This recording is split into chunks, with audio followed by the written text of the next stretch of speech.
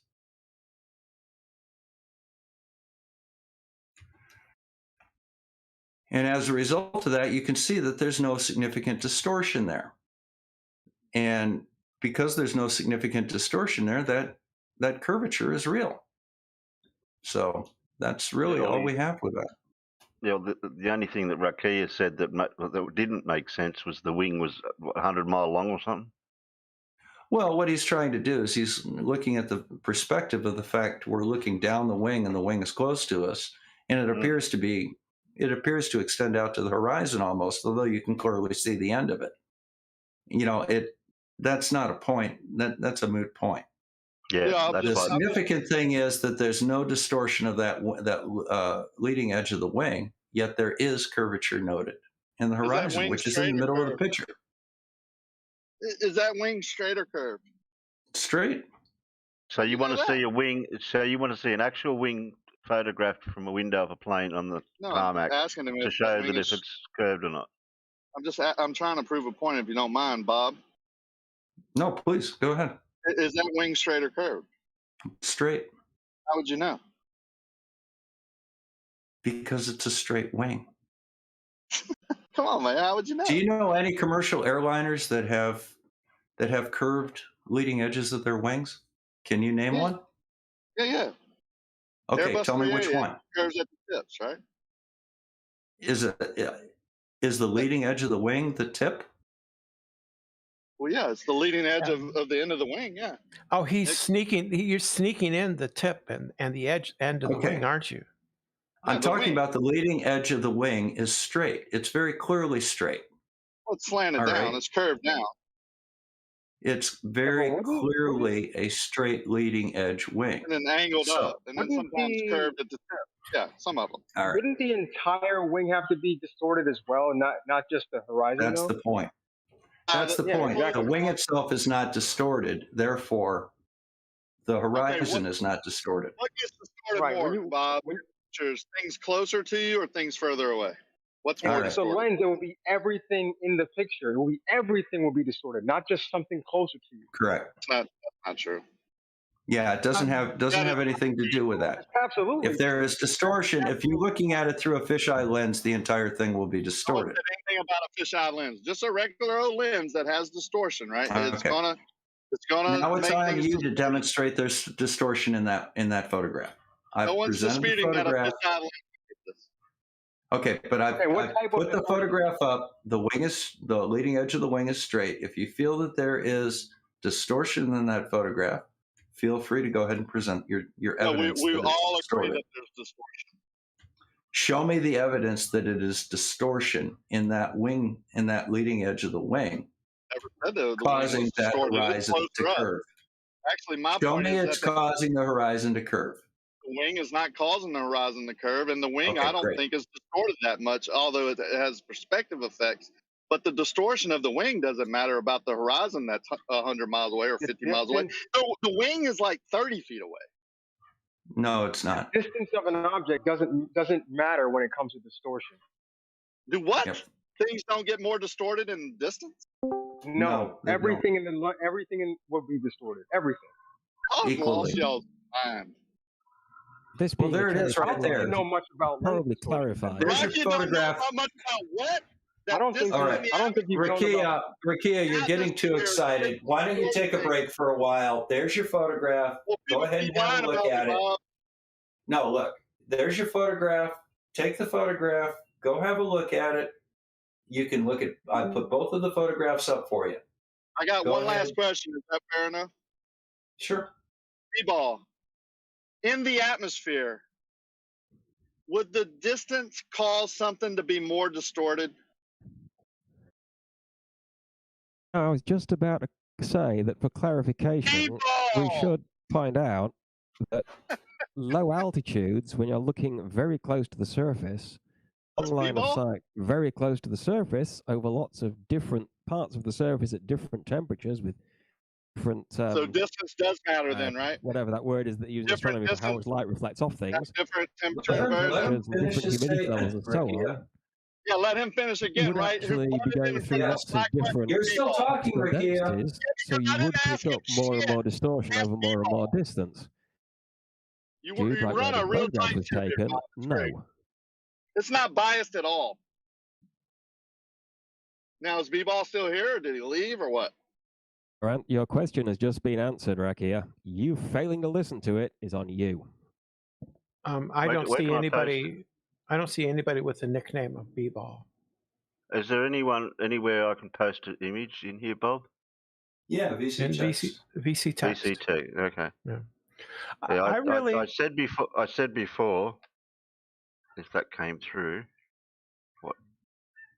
So is what the ground not straight or the wing not straight?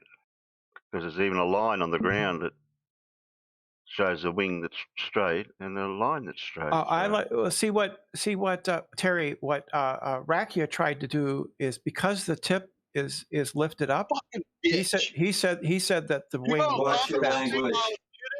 Watch your language, Rakia. Come on, man. She knew I was muted, and she's going to talk about me, and you're You're not not allowed? muted. Yeah, I was when she was talking. No, I muted you almost immediately. Yes, I know. When she started talking about me, right?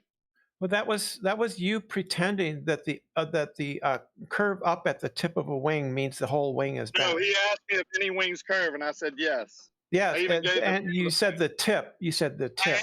Yeah, because that's the part of the wing that curves. Yeah, and you were pretending that was an answer I'm to the not question. pretending anything. That's Yes, part you of were the wing that curves. Right. Brenda. That's pretending. Rakia, we're kind of getting to the point right now. You're I would be becoming glad disruptive. to. And we're talking here, Bob. Yeah, but you're getting to the point you're starting to get disruptive. So please calm down. Real upset when you allow people to lie about me. I'm not allowing anybody to lie about you. Now, look, you can either continue the conversation here, or you can come back tomorrow. Which would you like? I would love to continue the conversation without people assuming they know me and what I said and twisting my Don't words. interrupt anybody again, please. Yeah, All right. again. So let me talk here. So, Bob, did you ask me if any wings curve? I asked you if this wing curved, and if No, you you didn't. disagree with that, I asked you to name a plane that had a bowed leading edge, a commercial airliner. And did I give you one? I don't know. Did you? No, you didn't. You cited Yes, the I did. tip. That's You a cited lie. the tip of the wing, Airbus Rakia. 380 curved wing. I think I'm right on that. I haven't looked it up. Okay, do you have a photograph of it so we can see? Jesus, Do, Well, do you come on, know of let's any have a Bob? look at it. Do you know of any Bob as a pilot that have curved wings? The Spitfire, Okay, so there are planes with curved wings. Jesus. but that's not a Spitfire. And my also, God. Bob specifically said commercial wings. No, he didn't. He said Yes, he leading no, edge. no. Yeah, actually I did. But the point was that wing is straight, and that's Okay. the wing that we're looking at. Awesome. Wasn't the question we were talking about. So, Bob, are there commercial planes with the leading edge that are curved? Not that I'm aware of. So even the tips don't curve up for aerodynamics? Fuel consumption reasons? You're talking about the flex of a wing when it's under load. Talking about the I'm leading talking edge about of the the leading edge of the wing, which is the area that's covered by the black de-icing on that aircraft. Rakia, is the tip the leading edge, Rakia? And I think they're on about this specific. Yeah, the tip airline, has this the tip of the specific wing airplane. has a leading Okay, are edge. you Yeah. going to address the curvature in this photograph or not, Rikia? We've already addressed it, right? Okay, so you acknowledge that shows that the horizon of the acknowledged Earth is curved. Yeah, that it looks like a curve. Yeah, it appears to Okay, be a great. curve. So and also that's the that wing then. appears to be as long as the lake. Yeah. There's some That some doesn't make any optical difference. illusions. That's irrelevant. There's optical illusions going on, right, Bob? Not for curvature, no. So that wing is actually the length of the lake? I don't think the wing is the length of the lake. It doesn't appear that way to me. Well, it looks pretty close to the length of it. We know it's not that long, right? I mean, the lake No, is. it doesn't look that way. It The doesn't lake look is that way to definitely me at longer all. than the thing, right? It doesn't Yeah, the look that way wing to is me a at all. red herring. Dr. Yeah, Bob, the I'm wing not is a red herring. Get off the That's wing. nothing. Get off the wing being as long as Lake Why? I'm Huron. proving Okay? the optical effect. I'm proving the optical effect that No, allows you're not. You're Like we proving said, that Ricky, if you, you're trying to make a silly point, and we're just not taking it. Not really. No.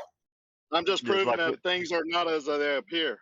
Well, All right. this We already kind of know. behavior does go to character. Let's not and talk about its lack people, of- Brenda. Come Why on, not? Brenda. Why Let's not? not do that, Brenda. Oh, okay. Let's Come on, not do that Brenda. here, Brenda.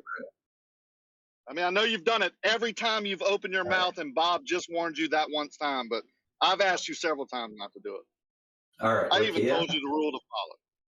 Rikia, Go just ahead. calm down. All right. I'm calm, So Bob. I you haven't so you told acknowledge that the horizon on that lake is curved. So in the picture, yeah, I acknowledge. And when you and we're compress not it, it's talking up to about the more. wing looking as long as Lake Huron. That's Well, I am. silly. Well, no, you're not, because It's we're done silly to talking think about that the horizontal line is curving too. It's just Yeah, an it is, optical right effect, there. right, Bob? The horizon is a Okay, horizontal what line. optical effect? As you take a picture with a lens through glass, through distance of the atmosphere to the horizon of the bottom of the clouds where they meet the haze, and it appears curved, you think that's Earth curve? You don't Or think that an that optical you don't effect? think that that's Earth curve that you're looking at? We're not looking at clouds here. We're looking at the edge of the Earth, No, and I it's think curved. it's an optical effect. I mean, obviously. Okay. Well, then you're going to have to I was trying to characterize that pin you optical down. effect for us. Yeah, I was what trying to have pin you do? down on what optical effect, Rakia. You never wanted to actually tell me what optical effect. What is that? The ones that we see in the picture, optical, see them. All right. What effect are you seeing in the picture? How do straight lines appear curved in the distance? Depends on which lens you're using, right? They're not. There's that They're not claim. appearing curved. That Straight lines picture are isn't not taken. appearing curved. Rakia, stop talking over. There are no straight lines in that That was picture B-ball. that appear curved. That was B-ball There- talking over you. All right, know well, about B-ball, don't B-ball. talk over me. There are no straight lines in that picture that Yeah, appear B-ball, curved. calm down. Period. There's no I was on mute the whole time. I was on Right. mute the whole time. Nice Right. try. B-ball, or does the atmosphere distort things further in the distance? I was the one talking. How come you don't want to talk to me? Oh my God. All right, well, B-ball was the I'm- one who said it. look, I've got to leave here, and quite frankly, I think You that got we've Bob here. probably had about enough. Do you want to reconvene tomorrow, Rikia?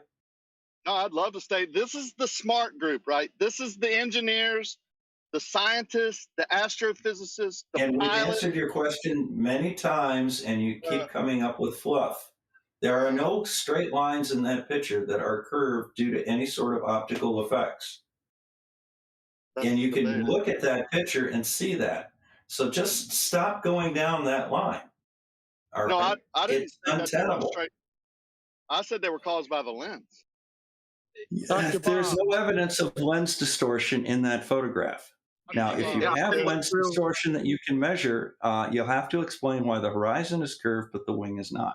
Every lens creates distortion. I can especially fill you over in distance, on where right? Rakia went last time I had this discussion with him, which was that he was claiming that the camera lens could cause something in the distance to appear curved, even though it was straight, but it would look straight close up, which I never could get an effect from him that would cause that. Yeah, I think Yeah, I we're don't pretty think well done with that. I just said in I this think the picture. conversation's pretty well worn out there, Rakia. Let's go on I to some other agree. I things, think okay? it's relatively stupid, actually, to say Hey, you took a I agree picture with you. with a lens through a flat airplane glass from 8,500 feet to a hazy horizon to the bottom of the clouds, which may or may not be the same altitude, and say it's Earth curve. Yeah, I think this conversation is about done. All I hear is there you go. denial, Rakia. But thank you. I'm not denying Yeah. that. I'm saying Bob did that. No, it's just doubling down. You know, I'm not doubling this is down. this is characteristic number 4, and rule number you know 2. he's Don't talk about demonstrated. people. Don't talk about No, this people, is Bob. characteristic number 4. Number 2. Rule number 2 at Bob's server. Don't talk Number about 2 the is person. conspiracy theory. Oh, you All changed the right. rules? No, I'm talking characteristics of science denial. We're So talking number about 2 is characteristic rules number at 4. your server. Don't talk about the person. Talk about the topic, which is We are. the picture, right? The Yeah, we're curvature. talking about. No, we're talking about the Not topic, about my which is characteristics or how dumb I am. no, we're talking about science denial here. Now we've got corrective information here that's very This is clear. science? Yeah, of course it is. Taking We a have picture corrective from information 8,500 that's. feet from Why do you your keep right- talking when you hear me? Do you hear me Question. talking? Do You're you always hear me talking? You're always trying to talk over me. So yeah, when All I right. start talking or trying to answer or ask a question, All right, Rakia. You know, unfortunately, you've kind of gotten on my last nerve. I'm I going to thought let you you were calm leaving, down. Bob. I Why are am. you I'm kicking me trying to. before you leave? If I'm on your nerve, you're leaving. Dr. Bob. I've had about enough of that. Yeah, sorry guys. I try and be fair here, but you know he won't stop talking. Yeah, I went over it Yeah, the with him problem is before with the when you- photograph that I took that I personally took of a. It's a modestly hazy horizon, to be fair, but the haze is in a uniform gradient, but he won't acknowledge that. The table. Well, I mean, you can see curvature in both those images, and you can see that the saw lens curvature isn't in mine. distorting the wing and the wing strip. So, Dr. Bob. sir, So, did you boot him for what? Did he leave or did you boot him? I kicked him. For how long? Oh, he'll be able to come back tomorrow. He may be able to come back sooner. But I really think that he was, you know, he was becoming disruptive, and that's the problem that we ran into. I tried counseling him a few times on it. He's just, you know, the bottom line is let's let him cool off for a little bit. He's welcome back, but he needs to. There's a certain behavior that we have here that we have to follow. Well, I just Sure. wanted to say I would go up since you were leaving. I'm just going to go up and get my MacBook, old MacBook, and I'll moderate while you're gone. Believe me, Thanks, I would have man. muted him. I would have muted him a long time ago. I know, but you see, you know, I'm really trying to make a good server here where we can have conversations, and you know, I try and give people the benefit of the doubt, and I try and take corrective action with it, but he wasn't getting the memo. And you know, it's nothing bad about him. I've had him here a couple of times before. He's made decent contributions, but today he's just trying to set some things up, and he's trying to get sound bites, and he's just starting to get on my nerves. I was wondering. I was wondering, I Dr. just wanted Bob, to finish what you were saying, Dr. Bob. He didn't let you finish your rule number 4. Rule number 4 is interrupting you. There are 5 characteristics of science denial. The first one is cherry picking. The second one is conspiracy theory. The third is fake experts over real experts. I mean, he's got He's got a professional pilot in here who's telling him that what I'm saying is correct, and he won't listen. But he'll listen to some soccer mom on YouTube that thinks the Earth's flat because you can't get acceleration because gravity isn't a force. He'll listen to that, but he won't listen to people who actually know what they're talking about. Characteristic number 5 is poor scientific reasoning. And characteristic number 5 is inappropriate expectations of science. So here we have corrective information. We've got a photograph taken by a flat earther, promoted by a flat earther that clearly shows Earth curve. And there's no evidence of any distortion in the leading edge of the wing. And he's trying to get little gotchas. Well, what about the tip of the wing? I mean, that's curved, isn't it? Of course it's rounded. But the leading edge of the wing, you see right there, and it's got a black covering on it, which I think is de-icers. But that's not distorted. The horizon is curved. That should be the end of the conversation right there. Now, if he thinks that there's distortion here, I'm more than happy to see him demonstrate what distortion he's talking about, other than the fact, well, the horizon's curved, and since it's straight, that must be distortion. That's not an argument. The argument is showing that, look, there's a distortion in the wing and there's a corresponding distortion in the horizon. That's an argument. We did that with the Red Bull jump, where they had the fisheye. You could clearly see that the entire photograph was distorted due to the fisheye. That's not a distorted photograph. It's actually a very good photograph. He does have good equipment. I was wondering, Dr. Bob, if you plan on making shorts. Well, I did one with Otis and Missy the other day, but it's something that I may do. It's a way to reach a larger audience because they can be put both in YouTube and on other platforms, right? Okay, well, I'll look into it. Isn't what it's TikTok and Facebook. No, well, TikTok. TikTok is one. Facebook would be another. Instagram would be one. Instagram, that would be big on. I was just well, wondering. To be honest with you, I don't know that much about TikTok and Instagram. I'm of the age that I use Facebook and I use YouTube. Yeah, as a matter of fact, I still have an AOL account. I'm afraid to. I'm sorry to say.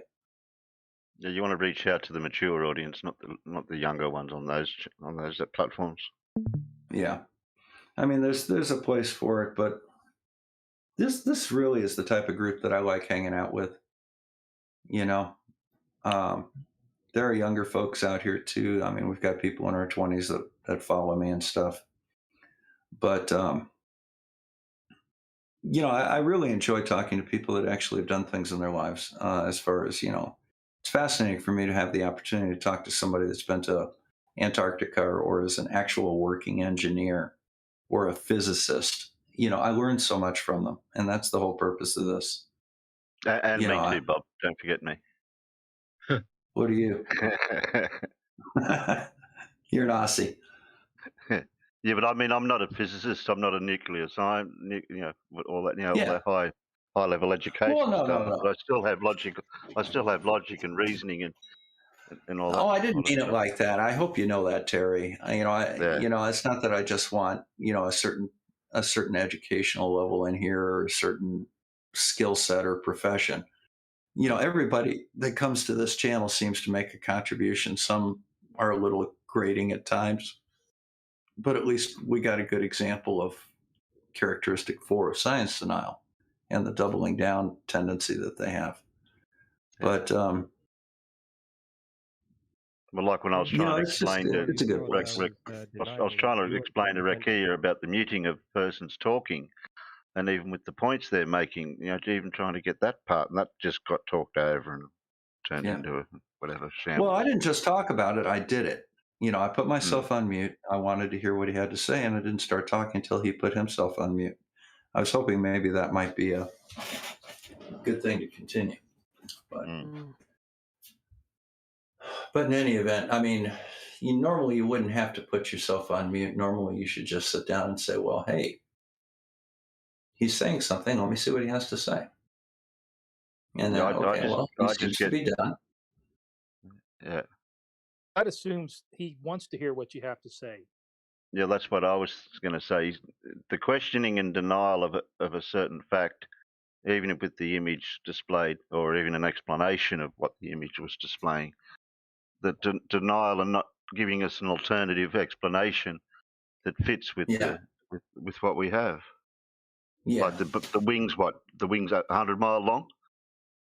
That was completely idiotic. Yeah, I mean, I couldn't even bring myself to respond to that. But in any event, this is a great photograph. This is just a great example of curvature of the Earth taken by a flat Earth. I posted an image of the screenshot of it in the side chat. To me, it looks like your stream is on just Photoshop's front page. Yeah, that's all I see. Yeah, the images, yeah. Yeah, the images. Yeah. Let me go ahead and just pull that off real quick. Yeah. It doesn't need to be up there anymore.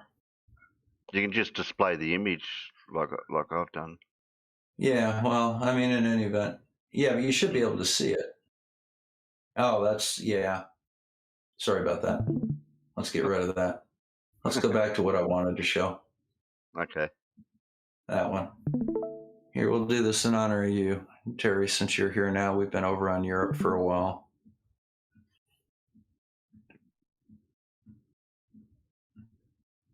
More Come on down witchcraft here.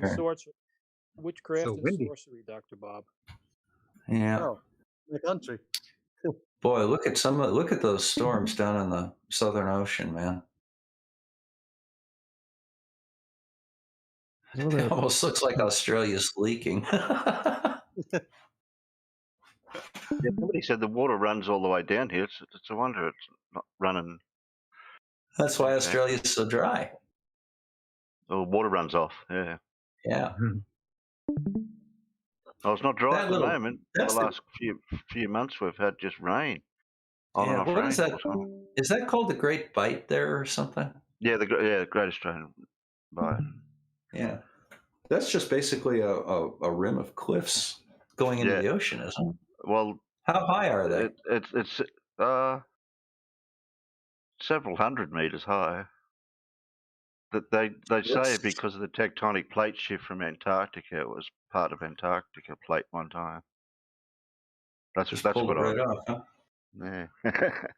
Well, in any event, I'm going to leave that up there for a while. I have to go. I've got to get going.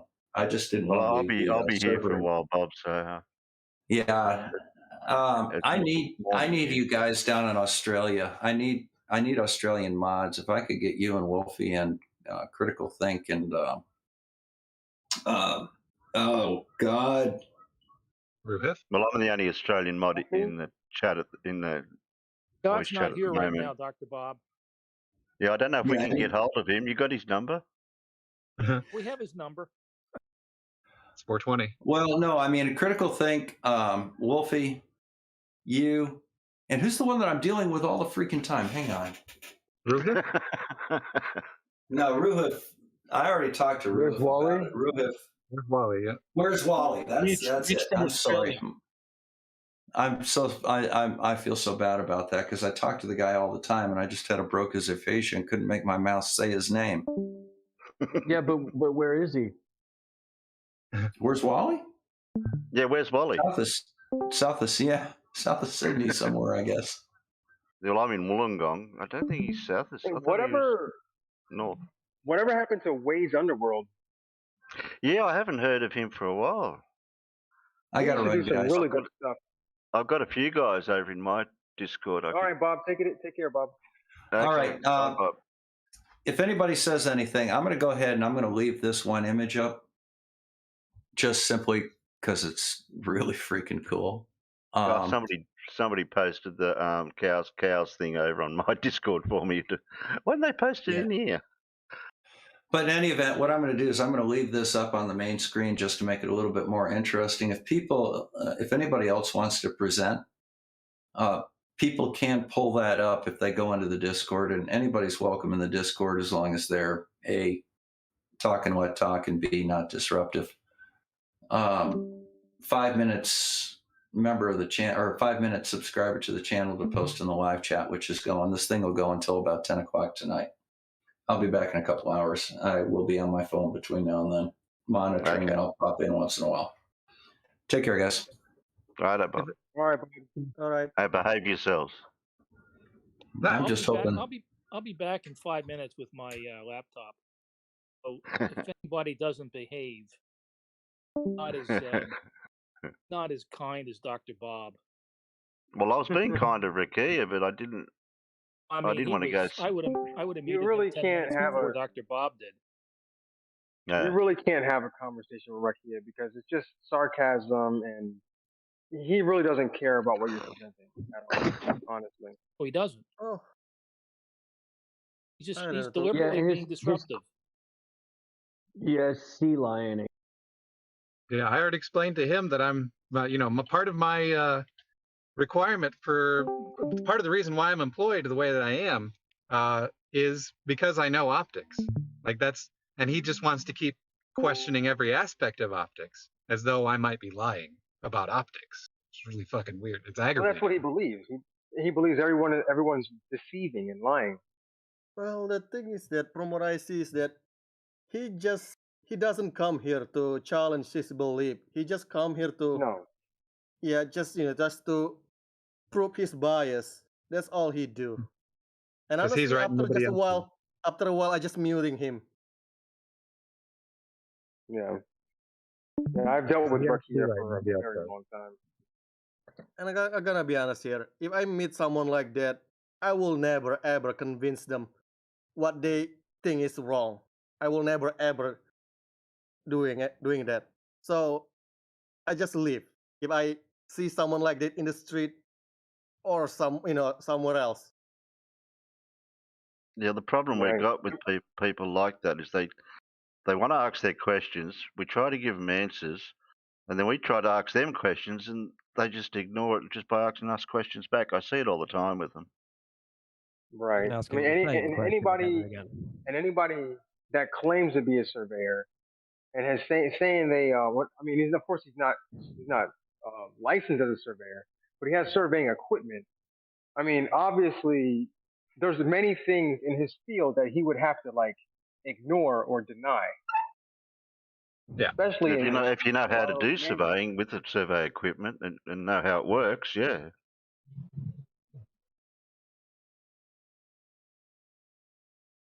But if you The think one you know, claim that I mentioned, the one claim I mentioned of Rocky, if you guys happen to see Rocky again, is he claimed that a straight line up close will look straight, but far away will look curved due to the lens. Yeah, and I have exactly. I've yet to get him to ever give me one camera that does that. He's never ever once told me anything backed up that claim at all, and I'm constantly reminding him that claim is bullshit, and he won't agree with it. Exactly, and I even went through that with him a while ago on Jose.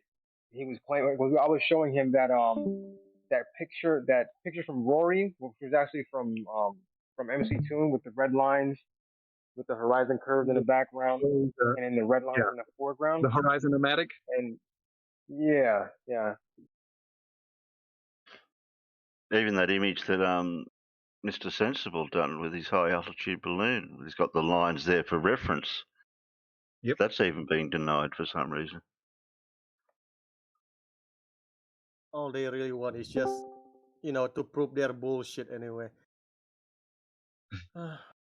No matter how much evidence you present to them, they just either, just reply with CGI or fake or asking just unrelated question.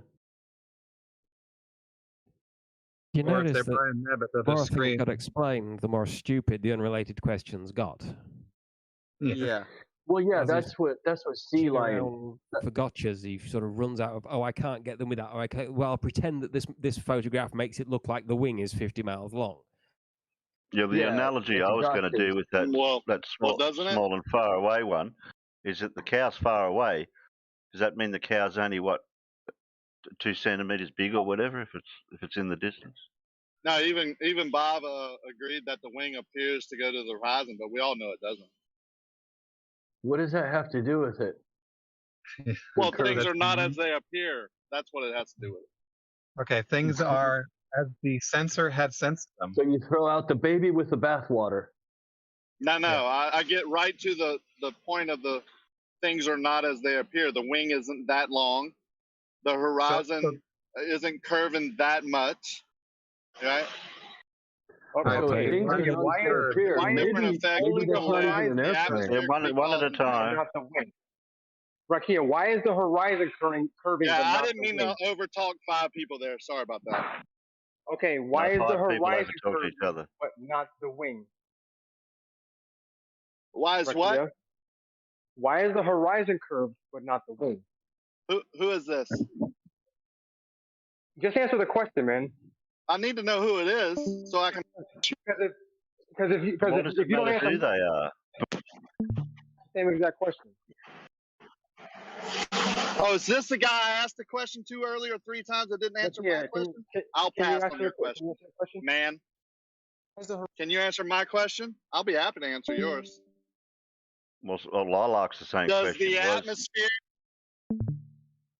cause things to be more distorted the further you look into the atmosphere?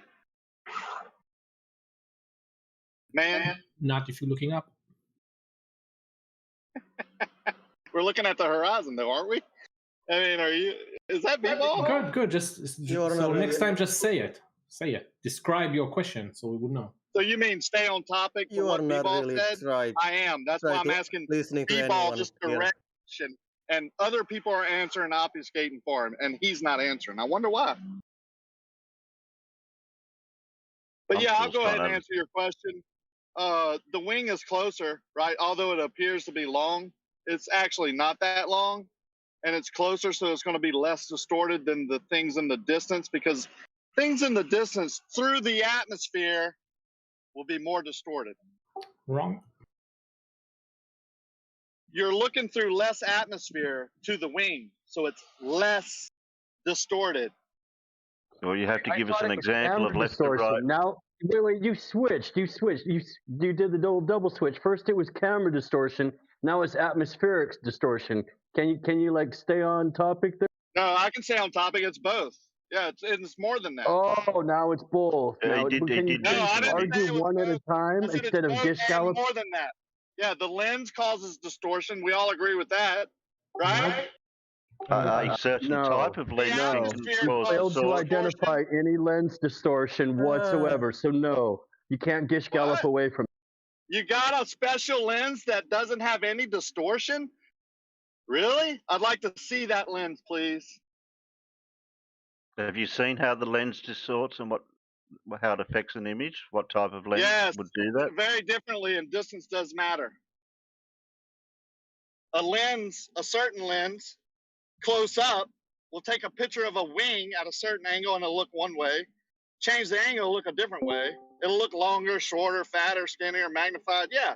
And when you extend it out into the atmosphere, it'll even look even more different and get more distorted because of distance into the atmosphere.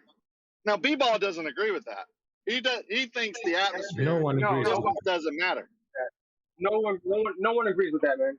You The only said one that distance thinks that. doesn't matter several times. The lens would distort everything in the picture. You said distance doesn't matter. The lens would distort everything, not just things close to you. I think everyone would agree with that. No. If the lens is gonna, right? So you're saying let's go to a fisheye lens. You're saying a Yes, fisheye lens. fisheye lens. If you take something horizontal and put it 5 feet away, it's gonna look the same if you put that same object 100 feet away. I'll take that Still going bet, to be B-ball. curved. Yes. I'll take that bet. It's still going to be curved. Yes. I said look everything the same. in the lens I is going to said be curved. It'll be But yeah, exactly the same, or it'll be distorted everything is more. But Will yeah, it be distorted more yeah, because of everything is gonna be distance? curved. Okay. Hey, B-ball, let me ask you a Rakia. direct question. Will it be distorted more because of distance, B-ball? Yes, it would still be Thank you. distorted. Everything would be Crap. distorted. Yeah. So now you want to Everything. take back your statement that distance doesn't Everything, matter? Rakia. No, everything will Listen be to what different. I'm saying. Stop talking No. because Yeah, I I know. allow you to talk. Yeah, you're double Everything speaking. in the lens, everything in the picture will be distorted. Everything. Yeah, and when Okay? it's so Do you slightly understand that? distorted, Do you when it's understand that? when yeah, I understand perfectly. When you use a lens that's very slightly distorting things, And that Very slightly. hang on, I'm almost finished. Because every lens has slight distortion. So something close up, you're not going to be able to tell it's distorted. But something further away, I'm gonna let you finish. because of distance, and you cut me off again, you piece of shit. Something further away, especially in the atmosphere with the same exact lens, is going to appear more distorted. Oh my goodness. It's amazing. The one problem we got. Yeah, I'm done. Demolishing you. Let me respond to that. Demolishing you. Let me respond to that. I was Let me gonna respond to that, please. Wait, let me respond to that. So, in your mind, right? Go ahead. I'm sorry. Before you do, I've muted him. If he calls someone a piece of shit one more time, I'm booting him out of here. Yeah. I just wanted to show an image on the side chat about different lenses. And that photograph has been taken with the horizon in the middle of the lens. Now, on any lens, barrel, fisheye, the center and the vertical and the horizontal lines, they're straight. So that's for the horizon. Now, was the wing would be curved. No, it wouldn't. Not if the lens And doesn't that's distort exactly what I'm things that saying. much. That's exactly what I'm saying. Okay, I allowed you move to that talk. wing, if you would put I that allowed wing you to 100 talk. Now miles it's away my from turn. you through the atmosphere, No. that same lens would distort that wing more. I allowed you to talk. Now it's my turn. So Yeah, I just again, said my statement. You just lenses allowed me to with tell you distortion- that same lenses wing with 100 miles distortion- away You're would be cutting me more off. distorted. You're cutting me off, Rakia. Shut up. Lenses with distortion is going Okay, to that's my distort limit. I was everything. on mute when you told me to shut up. So don't tell me to shut up. I'm talking. Don't tell me You to can be shut up. quiet and go on You're mute. not Go a on man mute, please, above please, me to because I'm tell me to responding. shut up. I will Can I tell you to shut up? I'm talking. Back to the Mod. topic. I need a mod here. I'm trying to speak and you're not we need listening. a mod. No mod here is going to Yeah, I am. not a mod. Am I on mute, am I? shut up. Can I please respond? You and have cannot Rakia tell me not to shut up. talk That's while what I'm you can talking? do, you little soldier boy. No, Stand no. up straight, You sir. can be Take your orders quiet. like a You can good be little quiet man. while I Rakia. respond. We're You trying can to be get back quiet to while I topic. Don't tell me to shut up. Rocky is. You can be quiet while I respond. Go ahead. You can tell me You want me to to do you want me to anything, mute right? I'll mute everybody, Racky, if you want me to do Mute that. the person who tells people to shut up when they're on mute. How about I'll that? mute the people that keep what did you call me again? interrupting when I'm trying to mod. I called you soldier boy. No, Yeah, before there's that. no need for personal attacks. Just get back to the topic. Shit. Rule number 2. I only had to point it out 10 times earlier. Where No, were you earlier, Mark? rule number 2. I'll explain. Rule number 2 doesn't specifically say personal attacks. It does? No, it Don't doesn't. talk Not about word me. for word. Stick to the topic. No one's listening I ever to gonna you, get to Jamal. No one cares because you double Oh, speak. for They all fuck's heard sake, it. mute him. Let Earth is Life actually speak. can I- Otherwise, we'll be here for hours with Yes. Rakia. Yeah, I know. I'm trying to get back to the topic. Going anywhere.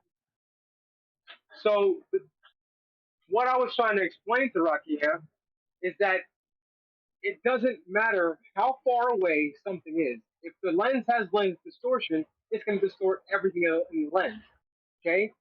If Yeah, you we have heard something in the center of the lens, and there's something in the center lens, if it's curved, it's going to be curved regardless of the distance of that object.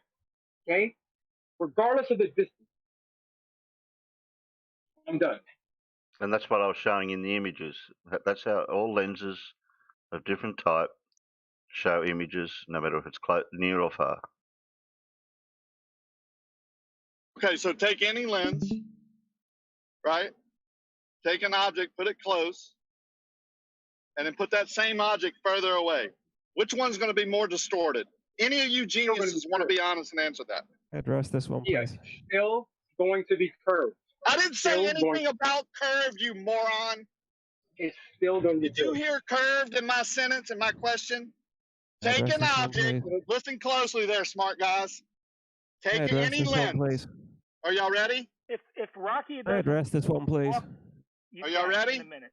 If Rocky doesn't stop yelling at people and calling them names, I'm going to. Bro, I'm being scattergunned and talked over and called names, so I'm going to give it back. So y'all want to mod right? Go ahead. I can be as civil as the next guy. I'm going to ask my question again. Any of you smart guys, right? I came here because y'all are smarter. Take any lens, your choice, any object, put it at distance A, and then move that same object with the same lens to distance B, a further distance, which one, A or B, is going to be more distorted? Finished asking that question now? Great. I'd like to actually address it, which is what I've been trying to do for the last 5 minutes. The answer would be A or B. Right here! Have you fucking finished asking your stupid bloody question for the third time yet? Yes, you have! We have all heard you ask the same question 3 times! I would like to address it! Does the camera lens!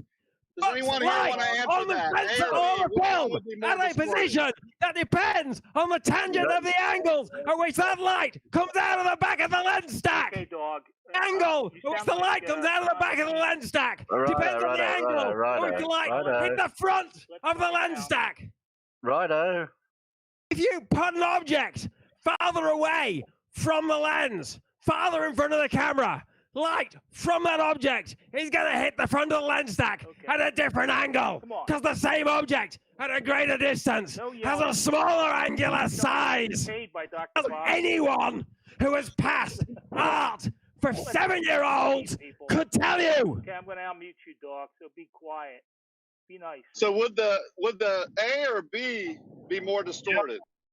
Gentlemen, closer object don't bother asking the or the question. further Richard. object? You just got an answer. You weren't listening. You shouldn't have bothered asking the question. Are you serious? You think that was an answer? It was an answer. What else I would don't you like like? to answer you because you were Okay, trying does to talk anyone over else- me the whole time. Gentlemen. I was on mute, sir. Does anyone else want to answer it besides the I crazy saw you Negro? come off mute and I saw you light up because you were trying to talk over me. Does I wanna anyone else answer. care to answer? I want to answer. Can you hear me? Go ahead. The This answer is over what now. God said. Kick him. I want him banned. He's done. He's not going to turn this server into Oakley. What are you talking about? I asked a simple question. Get out of here, Rakia. Now. So no questions Joe, answered Barry, here. Go ahead and hit ban on him. I want him off the He's server. gone. He's gone. He's gone. Really simple. The light goes through the lenses, comes in at one angle, goes through the lenses, comes out the back of another angle, and that angle determines where it hits the sensor. Therefore, the position in the photograph corresponds to the angle at which the light came in. So he tried to You're explain using that big words for him. he didn't even want to address rule number 2. It's not a person's we don't talk about that person, but if a person's character is hostile and he keeps wanting to show that attitude, well, of course we're going to He comment just on came that. in here to disrupt the server and try and get somebody to go off on him. All right? Yeah, well, And the dog took the bait. A dog did a good but- impression of taking the bait. Dog is actually Yeah, I'm not perfectly going to calm. blame dog. You know, the bottom line is that was what he was trying to do, and I'm done with it. Yeah. Sorry about that, gentlemen. This Yeah. is not what this server is going to be about. That shit can go on other servers. Yeah, this is not a defined flat Earth server, that's for sure. Yeah, that's pretty much what those people wanted anyway. This is why the reason why every time Rakia speak, I just muted him right away because he's not really looking for answer. He just wanted to looking for drama. Yeah, Well, he can take that. Here and he's gone. Don't worry about him anymore. We were having a Yeah. great conversation about a lot of things. I think Yeah, I that know, was I got- pretty good evidence of curvature that Jay Tolan came out with. What do you guys think? Yeah, I think that was great. On that photograph with the front edge of the wing, line behind the leading edge de-icers, is that the break at the back of a leading edge slat? To be honest with you, even though they look like de-icers to me, I've never known a commercial aircraft of that size that had de-icers. They don't de-ice. They're above the ice. That may be something else. I may be wrong on that.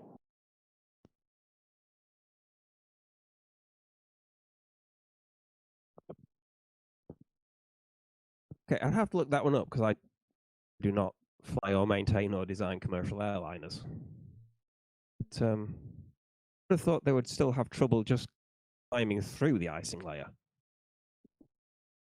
taking off from an airport with icing conditions. Well, they de-ice them on the ground generally. I don't know. Check with Effie. I think he actually flies those things. I don't.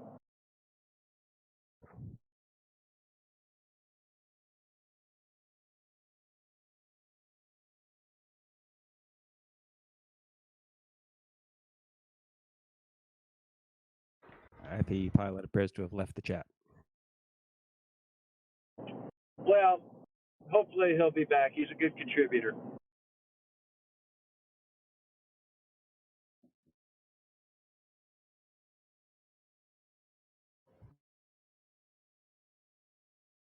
It frustrates me that people bring up arguments, and if they're only on their phone and they don't want to even show any images or any documentation or evidence for their point.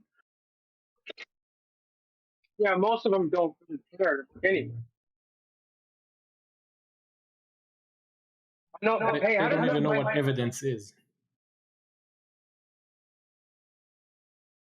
I got wireless headphones, so my mic probably sounds terrible.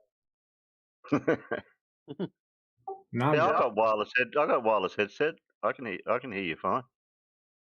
No, I mean my headphones are.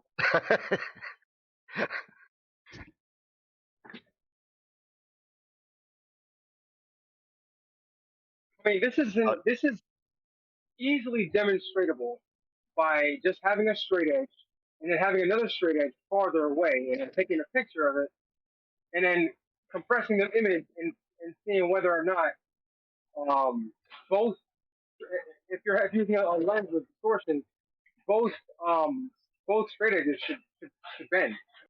Yeah. Depending on where you put the Yeah, the length should of the bend. wing and the straightness of the wing shouldn't be in contention because we know how long a wing is and we know how straight they are.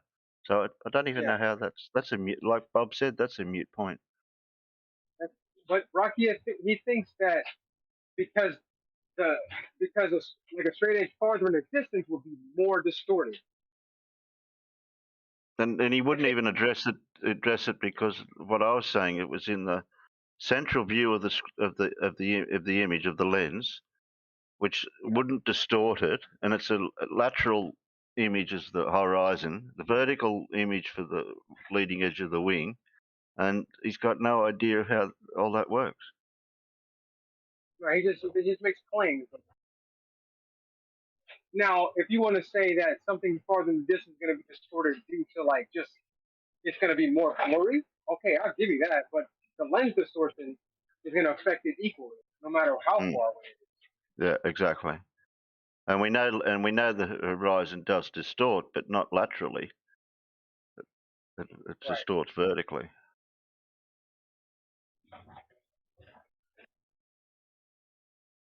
As we talked, I was like myself, it was atmospheric distortion, as I did point out, but he was too busy talking over me to hear me quite a while ago. Yeah, he doesn't care to listen. He doesn't care to listen.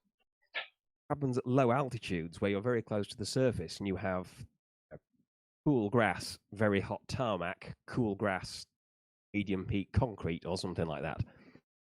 Yep. Creating a shifting densities along your line of sight. Will get more distorted, but the distortion will be a mess. Wouldn't produce a very smooth curve.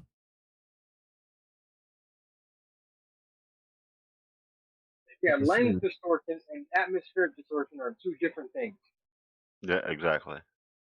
A smooth curve caused by distortion would be caused by a lens that is distorting the view, but it would distort the entire view, including the wing.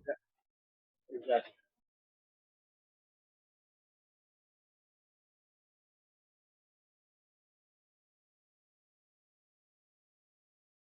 Are people behaving themselves out in the YouTubes? I was just checking the side chats.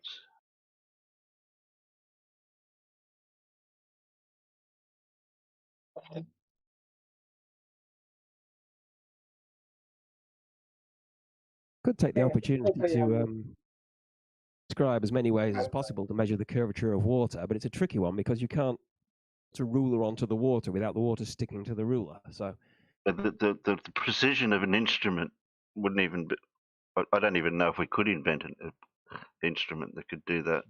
Like in the swimming pool, they keep asking. Yeah, you Measure need the to be over curvature in long the swimming pool. distances. The one thought I had for what could measure the height of the water surface without touching it was a CD player. The same principle as a CD player. Bounce a laser at 45 degrees off the surface, 45, whatever. Have a sensor that picks up how far forwards or back that laser comes back up.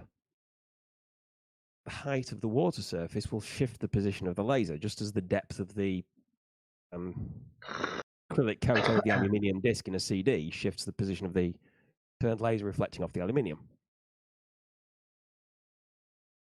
But the problem there is that he specified curvature of water, and it's so much Well, he easier to knows. survey land. He knows exactly how you create a horizontal and you measure the drop from that horizontal over the water.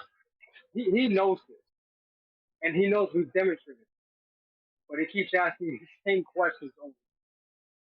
I've even demonstrated some of my videos.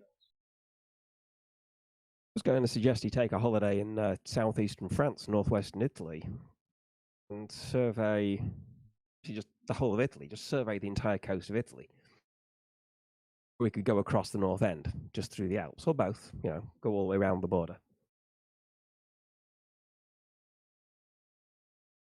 Actually get a 3D model of Italy, going peak to peak, and also surveying points on the coast from each peak as he goes around.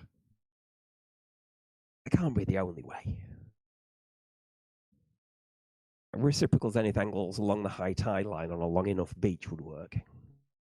Keep adding them together as you go, 1 kilometer at a time. And where do you find a long enough beach? Oh no, I've already looked at that one. There's not that many around the world. There's a nice one south from Penang down to Hainan. Only about 6 miles long though, so. There's one in South America. You could go down there. Yeah. Bit of a trip though. Guess you could do the west coast of Chile, couldn't you? It's quite a mess. I think we've got one over here somewhere. Islands and bays and channels and stuff, but you could go peak to peak along. It's not exactly a meridian, but pretty much a great circle up Chile.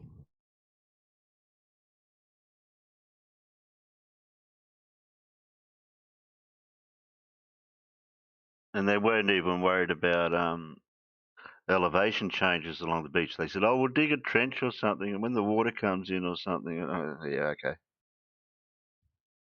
Right. Well, there you go. All they have to do is build a waterproof concrete trench the full width of North America. Yeah, exactly. 1,000-foot high towers next to it. 1 mile If I'd have recorded all that stuff I was listening to the other day while I was down on GeoServo when they were talking about this, my face palming practice got overblown that day. It wouldn't need to be one tower every mile, would it? It would need to be one tower 10 miles each side every 10 miles. So you can do triangular surveys at each point. From each tower, you can survey 3 opposite and the previous and the next on the same side. You could do alternating sides at 5 mile intervals. And I did question one point. If you're on a beach and you're putting each end at a certain height and you're going to anchor it in, and I said, how are you going to anchor it in sand for that distance of whatever you're using and then put tension on it for its own mass and for weight on the line? That's how deep a hole do you think you'd need? And what do you? Oh, I anchor it to a couple of 4x4s or to a tree or something. I don't know. Get a couple of broken pallets from the warehouse and throw them down. Yeah, okay, that'll do. Couple of 10 pegs. Yeah, that'll do.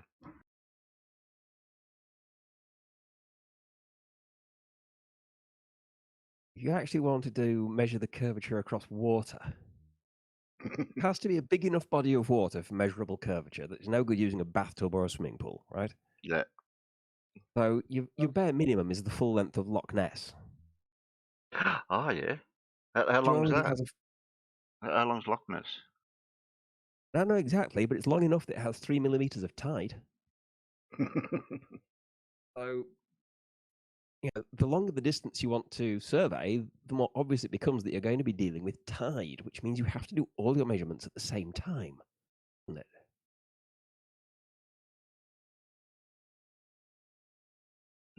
Suddenly you have this really complicated thing where you're needing to set up automated cameras that will take photographs forward and backward through theodolites across a chain of floating stations.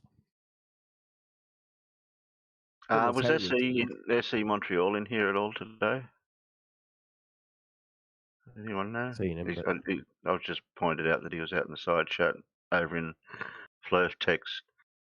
Anamorphic asks me if he comes back in or not. Yes, he was. He came in for just like a few seconds earlier. So was it the Hasselblatt or was it the Bob and Alice? He got kicked off. Oh, did he? Yes, Hi, Gary. Bob reprimanded him for the whole doxing thing and then kicked him. Doxing? Oh, Yes. jeez. SE Montreal, the one who threatens to fine people and beat them up when they disagree with him. How nice. You like putting Bob Allison and one of their children into his conundrum that he had.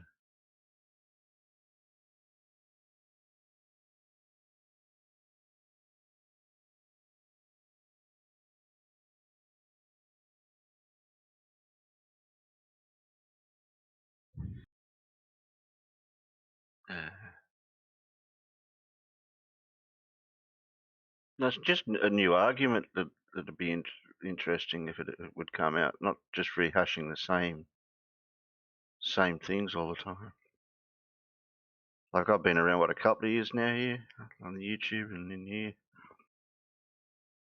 What do you even Seemed expect interesting from to start with, and then I started seeing things get rehashed, and I thought, oh no, why are they bringing this up again? I thought we already discussed that. Like even the Black Swan, I barbecued it, cremated it, buried it back in the day, and that was it. After the first year, you start to realize that you actually heard all their arguments in the first 2 or 3 months. Yeah, that's what was happening. I was getting that. Well, I started out sort of with Oakley, like listening to him when I first, and then I gave up on him because I could see what he was doing after Slapgate when it got to that point. And then with Sleeping Warrior, these things that he was doing, using his phone as transportation and his bus for conveying it for work, I thought was a laugh.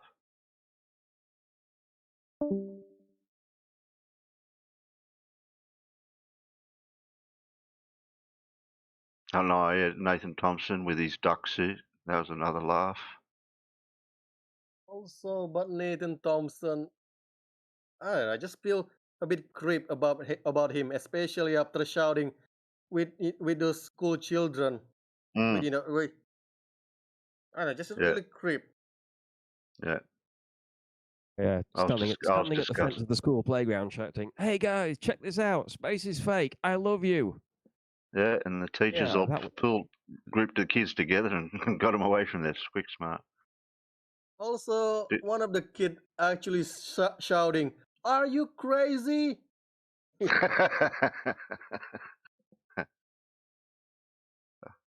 I don't know if he Doesn't could answer matter that question what- honestly. Yeah, but he's got Yeah, an IQ of 500, so he must be smart. Yeah, the kids aren't even listening to what he's saying. It's the way he's saying it. It's like, doesn't matter what he's saying. He could be giving them a recipe for brownies, and he's still off his rock. Yeah. Yeah. I've always looked away when I've seen people in public shouting stuff out. Mm-hmm. Well, to be honest, usually flat earther make me laugh, but what Nathan Thompson do is just really make me concerned. Mm. If he was giving out recipes for brownies, you wouldn't try them, would you? You'd just throw them I don't think so. Well, I'm not gonna make a pun there. Okay, I will. Maybe he's looking for brownies. Wachumpa.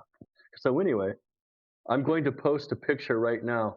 That it's funny, the whole lens distortion thing. They never show what kind of lens it would be.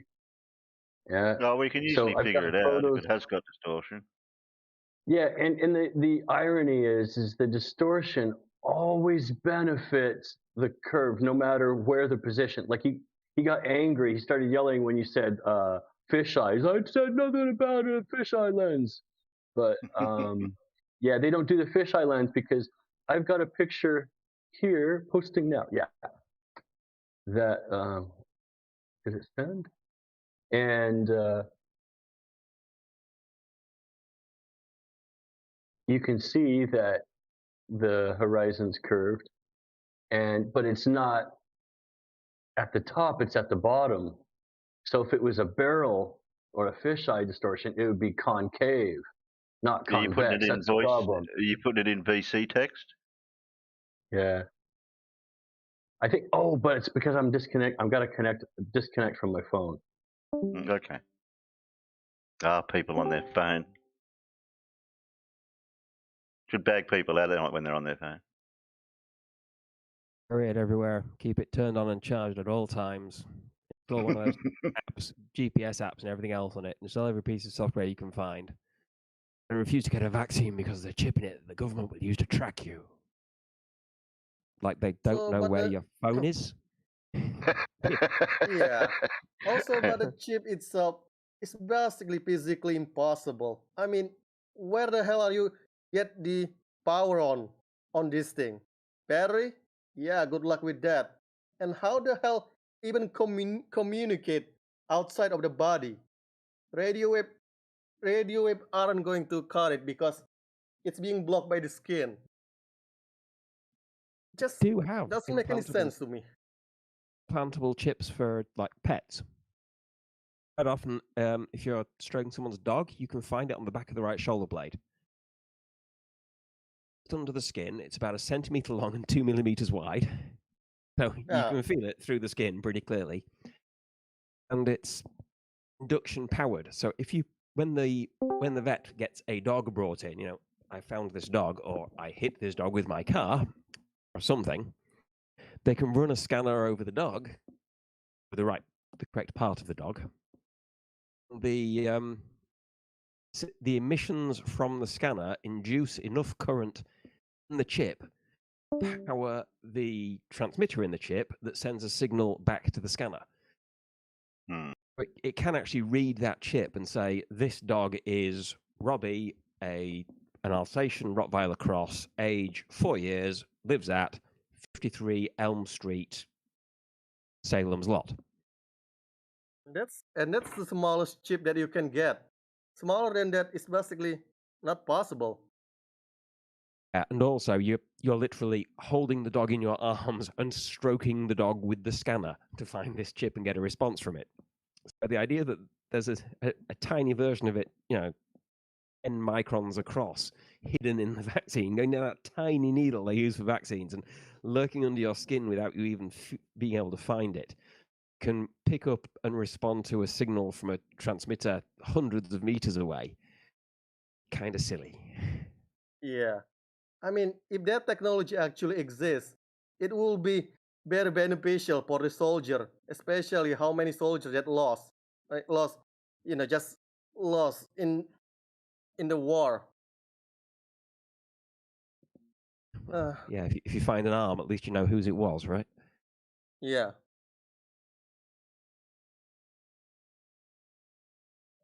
There's the other thing. The signal that can be picked up at that distance would be equivalent to a mobile phone signal. Ever been around a public address system when somebody's left a mobile phone switched on somewhere they shouldn't? The entire office PA system suddenly goes because their phone is trying to talk to a mast. At some point, you would hear that. Yeah. that signal from the implanted chip, if it was powerful enough to be fed over these great distances, it would be inducing currents in all kinds of things nearby, and something would start buzzing or rattling or squealing or whatever it is they do. You know, walk past a Christmas tree and all the lights would change color. What? Oh, you're talking about if you had a transmitter running on you, powerful enough to actually do something? Yeah. Yeah. Oh, yeah. Yeah, you'd be causing some serious problems. Your iPad wouldn't even start up.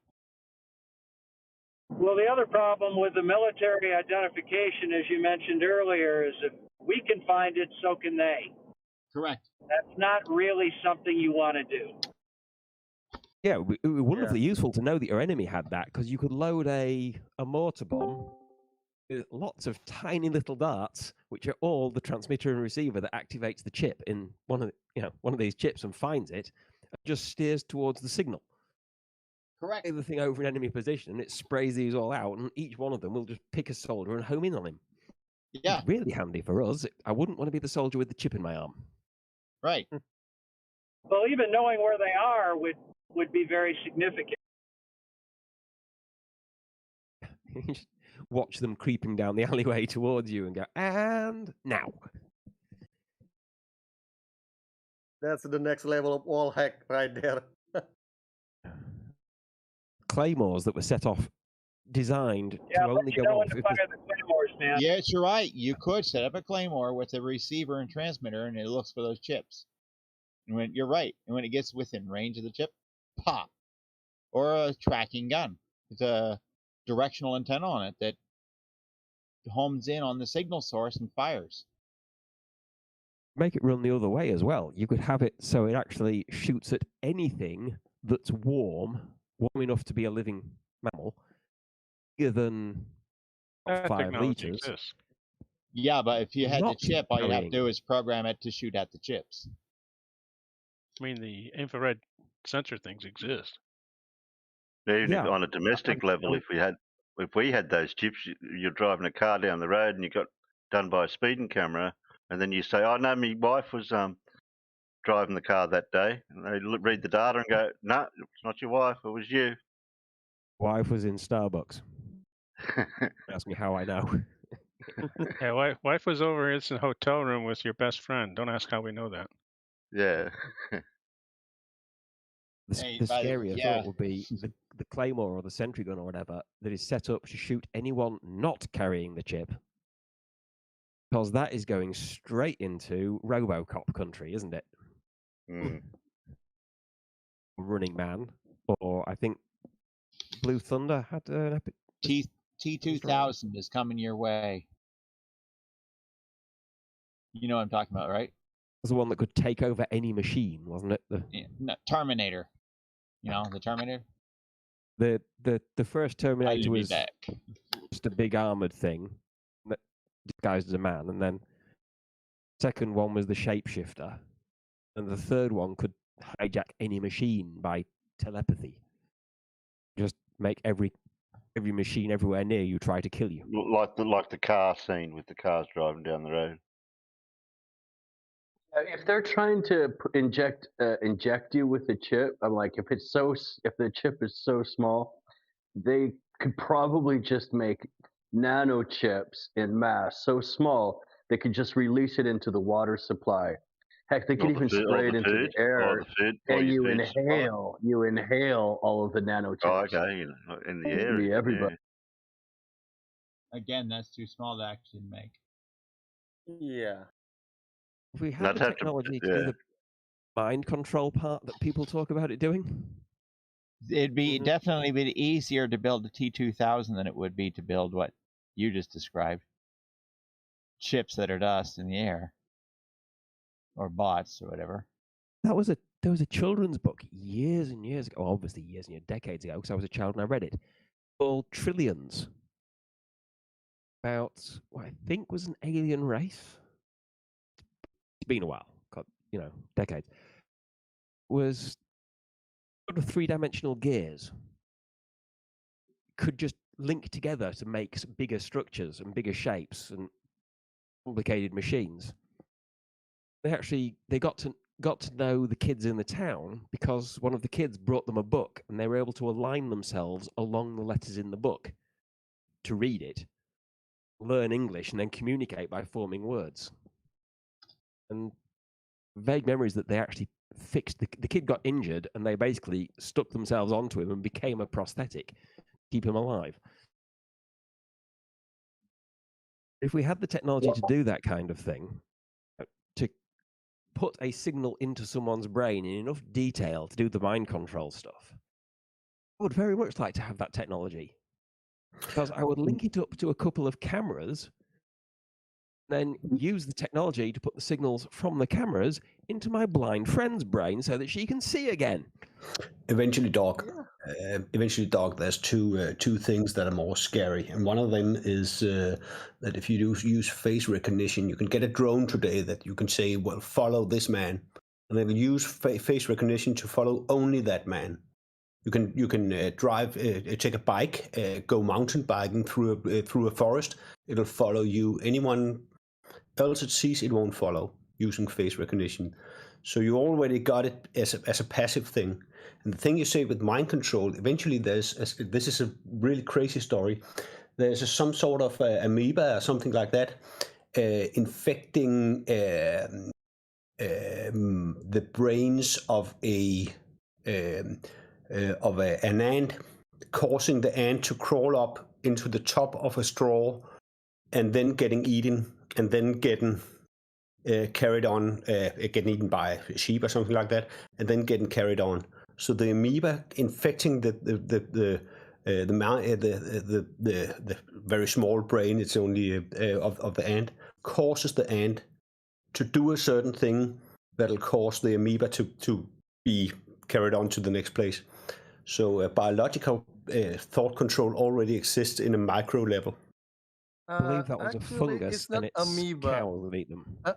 Actually, it's not amoeba. It's fungus. To some It's extent, it's video. kind of scary because you think of an amoeba as at least being a motile animal. Or motile, I guess it's It's an the animal. actual video. A It's motile it's organism that can move around and touch stuff Yeah, and the do zombie things. parasite. There you have it sign lighting. Yeah, it's a fungus, which you think of as just sort of happening, and it turns out it's capable of doing things like that. Not necessarily intelligently, but it can do. I think that's the basis for the Last of Us story, isn't it? A brain-altering Yeah. fungus. There's another one like that. Oh, toxoplasmosis. Cats get infected with a thing that comes out in their feces, thereby gets transferred to humans, affects the brains of humans, and makes them more friendly towards cats. How the hell did that evolve? I get how that is a viable way to for an organism to continue to exist in a world that has humans and cats. Where the hell did it come from? What was the precursor to that? I think that we can say that Darwinism eventually exists, at least to cats.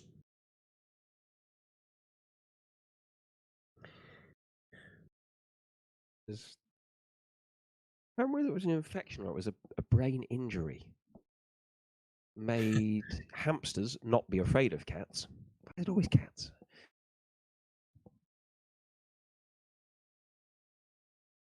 There's have you heard of the emerald wasp? Oh, God damn it. Don't remind Beautiful. me of that. Don't remind me of that, please. She's gorgeous. She's lovely. Why does it bother you? She's had like 15 different horror movie tropes rolled into one. Yeah. Beautiful little thing. I'm surprised nobody's actually tried to make a movie or series or anything out of her yet. Or for that matter, genetically engineer the wasp so that the larvae specifically eat cancer cells. Again, it's more likely that the commercially successful version would be the one where the larvae are genetically engineered to eat fat cells. Call it organic liposuction.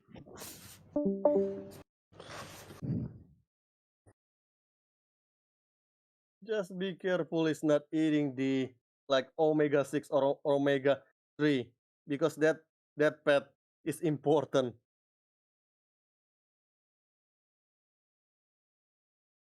It'd just be eating the adipose tissue.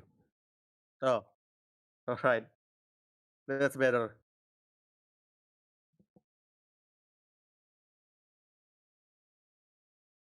We'd all look like Naomi Campbell, wouldn't we? Except with muscles.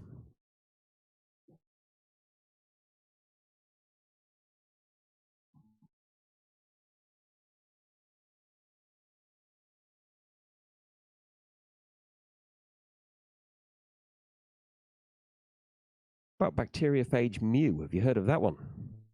A bacteria page. I watched a video from Kurt Gezak in nutshell. Yeah, I think, but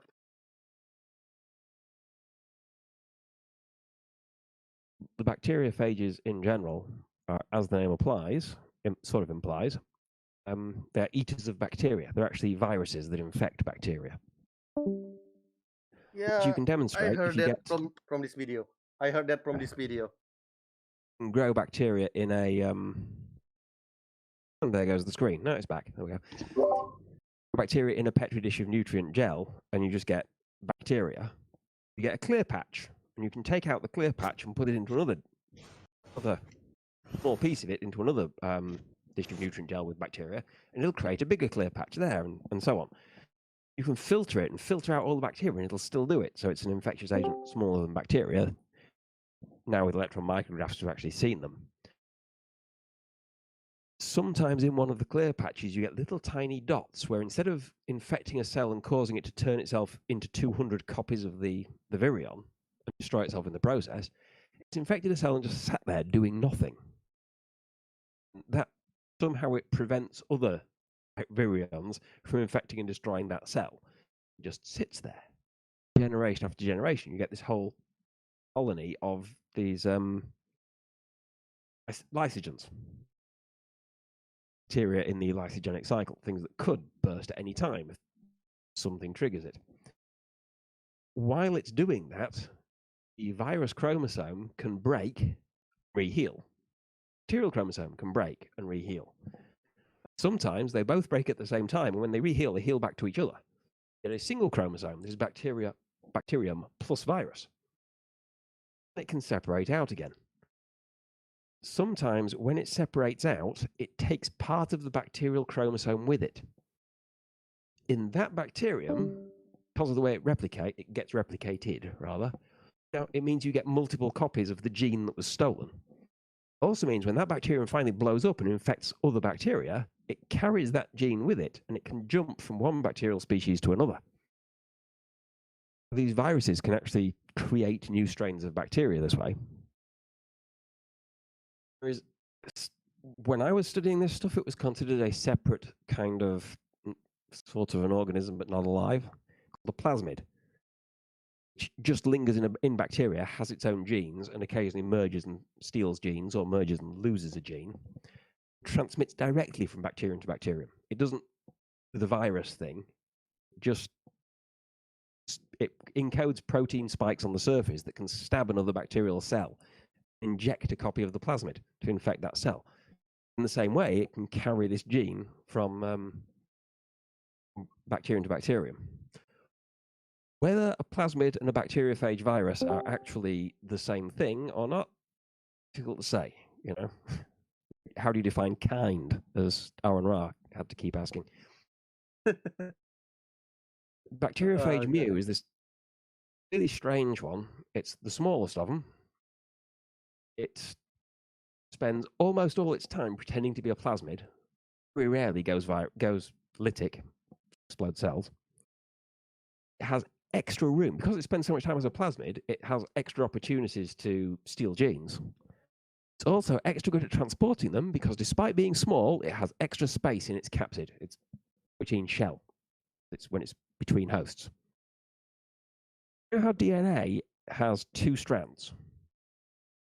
One strand is a gene and then a gap and then a gene and then a gap and then a gene and then another gap. sort of the control bits in between them, and the other strand is just the other half of the pair. Normally, what you get is control data for a gene, then the gene, and then end of gene, and then a bit of complicated stuff we don't fully understand yet, and then control data for the next gene, and then that gene, and then the end of the gene, and so on. It's all in codons, which are 3 base pairs. Okay, I've got the terminology right there. So you see those strings of letters, A, G, C, and D, or A, G, T, and D, depending on whether you look at DNA or RNA. 3 letters are a codon. So those 3 letters say start here. Those 3 letters say this particular amino acid. Those 3 letters say this amino acid. Those 3 letters encode the next amino acid, and so on. Go down, and then you've got 3 letters saying stop here.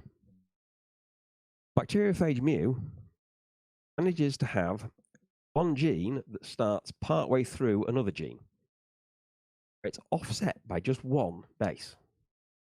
So the second and third bases of one codon and the first base of the next codon are a codon of another gene, overlapping.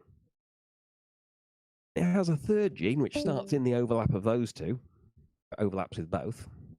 It has a 4th gene overlapping all 3 of them, running the opposite direction on the complementary strand of the DNA. So it has 4 genes in the same place.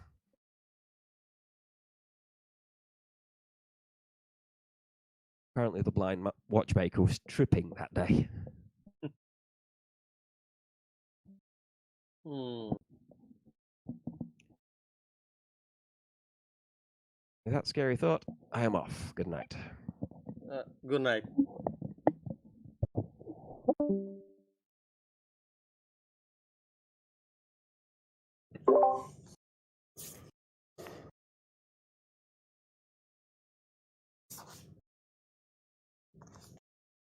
By the way, Sign, these Kurzgesagt videos, they're relatively tremendous. I find them very amusing. Yeah.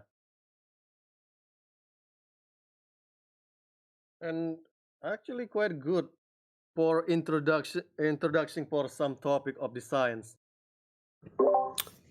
Yeah, and I think that should be the whole point, because like we know from experience, YouTube is not a university.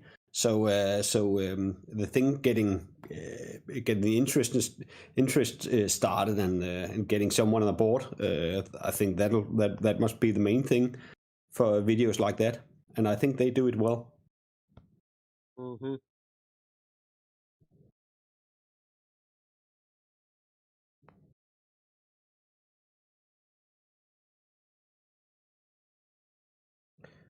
What about Bob? Is he around, or he's petting his cats?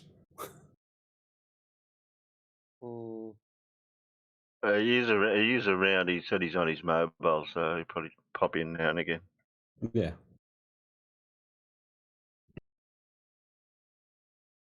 I'm here. I'm just driving. Oh. Hi, Bob. Concentrate on driving and drive safe. Yeah, concentrating on the driving. Well, yeah, I mean, the phone's on my knee. It's just I'm listening to it over the radio.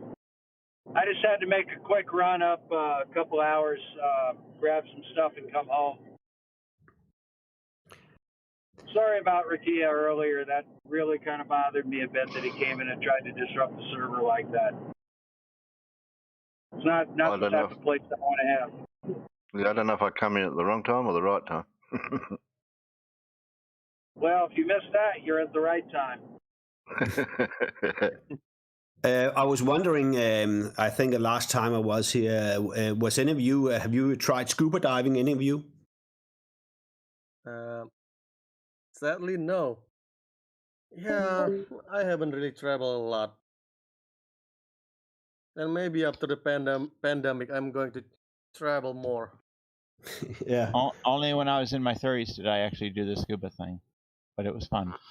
Yeah, I did scuba dive when I was like 16 years old or something like that. So it's a couple of years ago, and my diving instructor, he was the primary safety responsible at the Danish Scuba Diving Society. So he took the theory very seriously, So we had a lot of theory and before diving, and it was a lot of fun eventually. But one of the things is, and I would think a flat earther would have a hard time explaining that in the surface in the surface we've got an atmospheric pressure of 1. Eventually, it's like roughly 1,000 hectopascals, but at atmospheric pressure of 1. If you go down 10 meters, you've got a pressure of 2, equivalent to 2 atmospheric pressure. So if you take a balloon and you blow it up to, for example, contain 5 liters and pull the balloon down to a 10 meter depth, the balloon will be 2.5 liters in size. But if there were to be some sort of equation between you mean volume measurement? Yeah, correct? the volume measure, yes, of course. Yeah. So the volume of the balloon in on the surface would be 5 liters, and then you pull it down to a 10 meters depth. The balloon's volume would be 2.5 liters. Now, I was going to say, you're going to equate that to the body, how it's affected when you go deeper. Yeah, yeah. It's eventually that's your lung capacity is roughly 5 liters, and when your lungs get squeezed enough, that's the reason why you can't dive too deep without using scuba equipment bottles, because your lungs will get squeezed until a phase where you can you can't it'll give you problems. But now we take this balloon, we're at 10 meters depth. At a 10 meters depth, we then fill a container containing 1 liter of water, and we take the balloon up and the 1 liter of water too. What I would find interesting is a flat earther explaining that this water coming from 10 meters depth weighs exactly the same as a liter of water taken from the surface. I haven't heard that one. What? I haven't heard that one. Yeah. So how are they going to explain that the density of the water is not changed with the depth, but the size of the balloon changes? How are they going to explain that without using gravity? Unless they say the P word.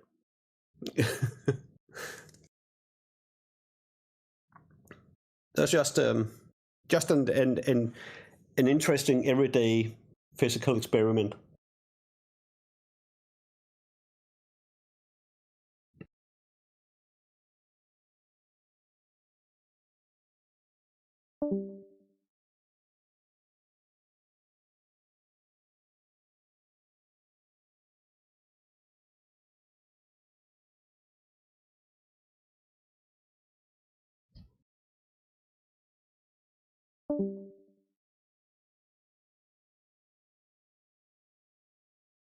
What are you going to remember, though?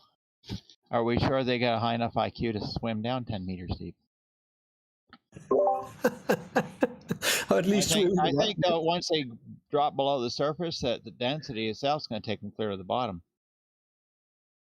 And you'll probably still hear it hit when they hit the bottom, that density.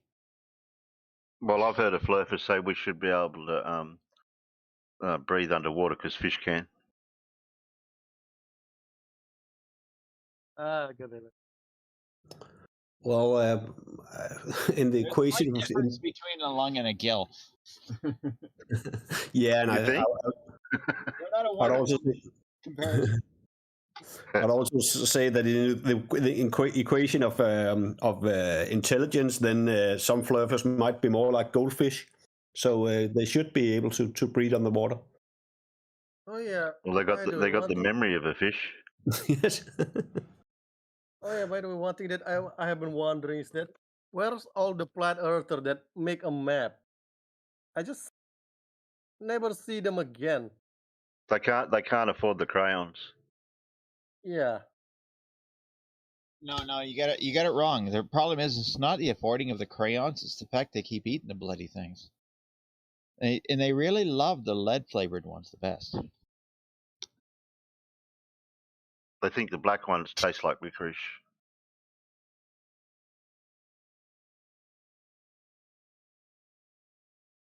I think what I said, lead flavored brand.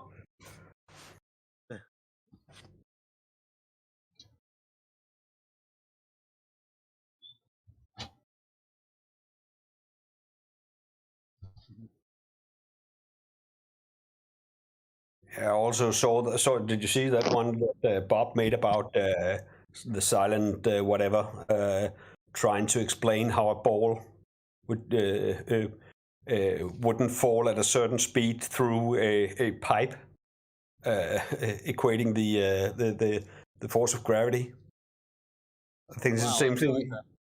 Using so many words to try to unexplain physics. Well, if it was a magnetic ball and it was a copper pipe, it would fall a little slower. Yeah, eventually because of the air resistance, but then you could put into the U value into the equation, and you'll also, using that formula that Bob showed, you'll be able to calculate the speed at any certain time by using the opposite of integration is differentiation. It's called differentiation. Then you can calculate the speed at any given time. Of course, also taking into account the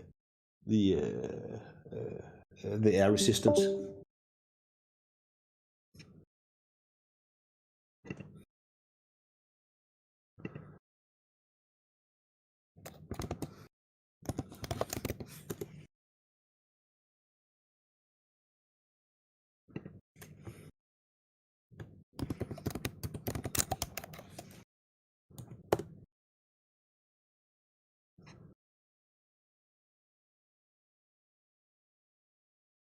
I think Toyota's has made a big mistake, and I hope it really does show that.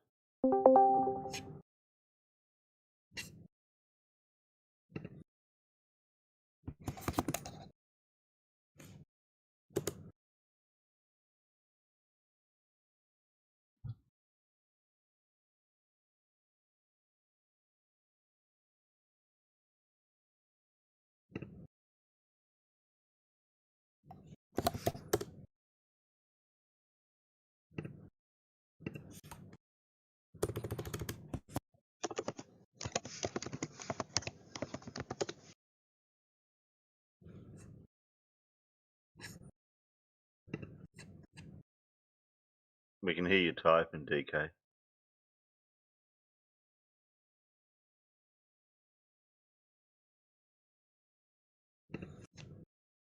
I think I'm going to heads up. See you guys later. Later. Yeah, see you. How about the thoughts of having to pay a subscription service in order for your key fob to actually work in your car?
We can hear you typing. Don't break your keyboard. Sounds like a laptop. Either way. That's gonna be mine. I just found this drag equation calculator. If you need in that formula of the dropping of the ball, if you need to calculate what the wind resistance would how the wind resistance will influence. So okay, you have it in just muting while I'm using my keyboard. How long ago did Bob do that? Well, not for one of his shows. The one you're talking about, the pipe.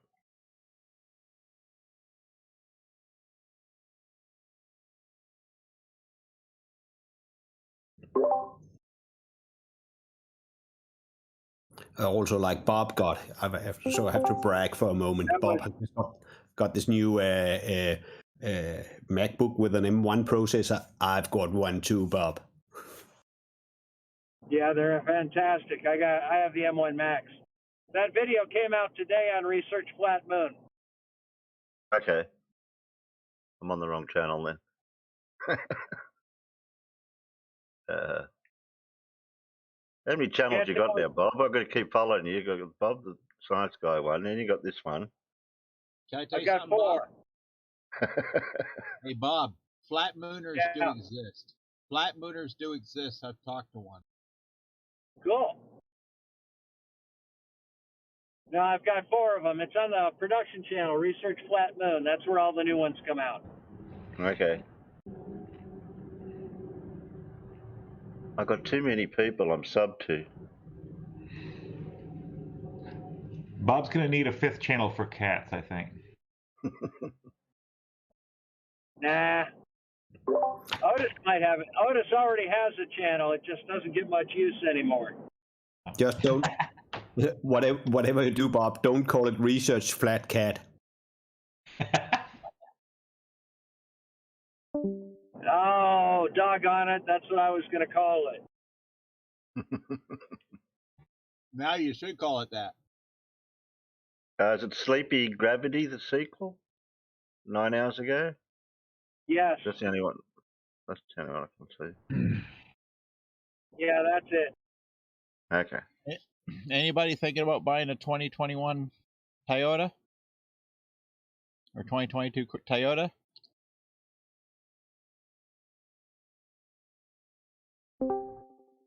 Always possible. You know, if you are, there's an $8 a month subscription fee for the key fob to work. Oh, yeah. Yeah. Well, that's $92 a year. American, just for your key fob. What for the use? What, using it? Or Yep, just to be able to use your key fob. Just to be able to actually point your key fob at your car and unlock the doors. What if you don't use it? You don't have to pay it. Right. But there's some of the other features that don't work on the car without it either. No. I thought it was Without a only for unlocking the a good portion of door. a good portion of the features of the stereo and entertainment system, your GPSs and all that don't work. There's a lot of stuff you need to pay a subscription fee with Toyota in order to use on that car.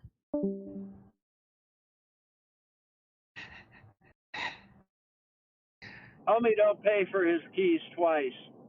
Yeah. It's like a new dimension on the right to repair issue. You know, right to open the door.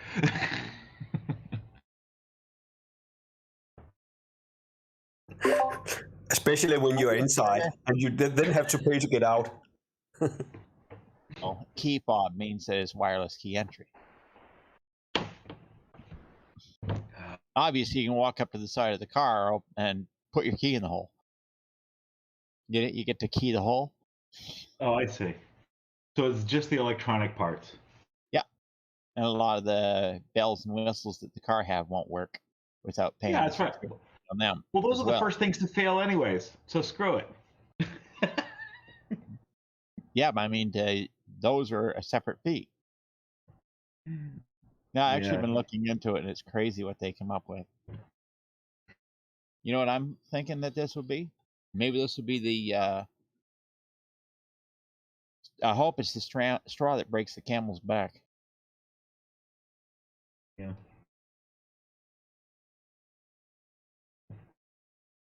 Yeah. Look Even on. Tesla wouldn't go that far, and they're very much modeled as a software company. So. Well, actually, yeah, it wasn't that long ago. I had to actually fix a Tesla here in the dooryard. They broke the little water line that goes to the battery. Tesla was not going to do anything but replace the entire battery. Yeah. They would not sell a fix to just repair it and keep on going. And the only damage done was a little plastic fitting that snapped off the side. Yes, plastic fitting. Wow.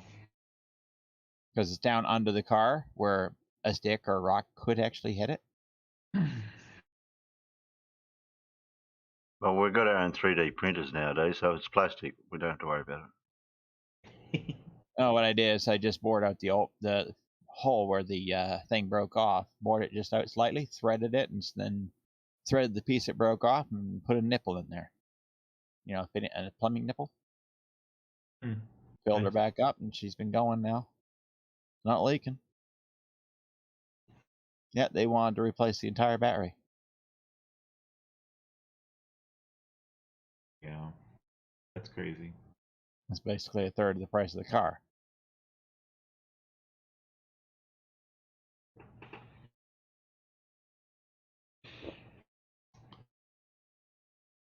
You know, I mean, like if a customer for a fix like that, they'd pay $100. You know what I mean? They wouldn't mind. Cheaper than a battery.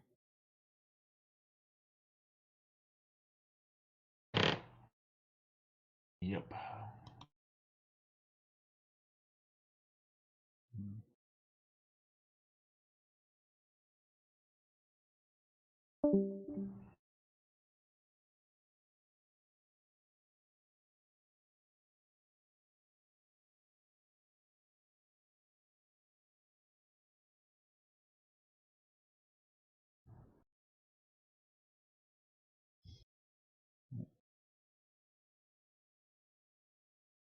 I was on that Open Mic Atheist Edge video.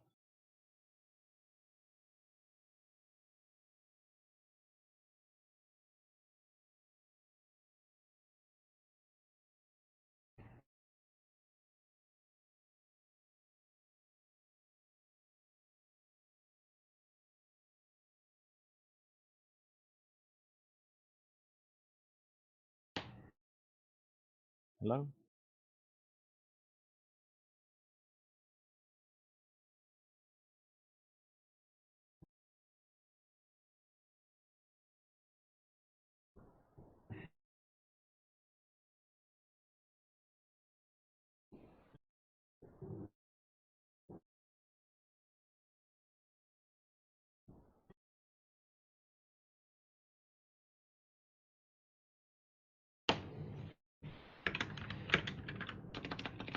Wow.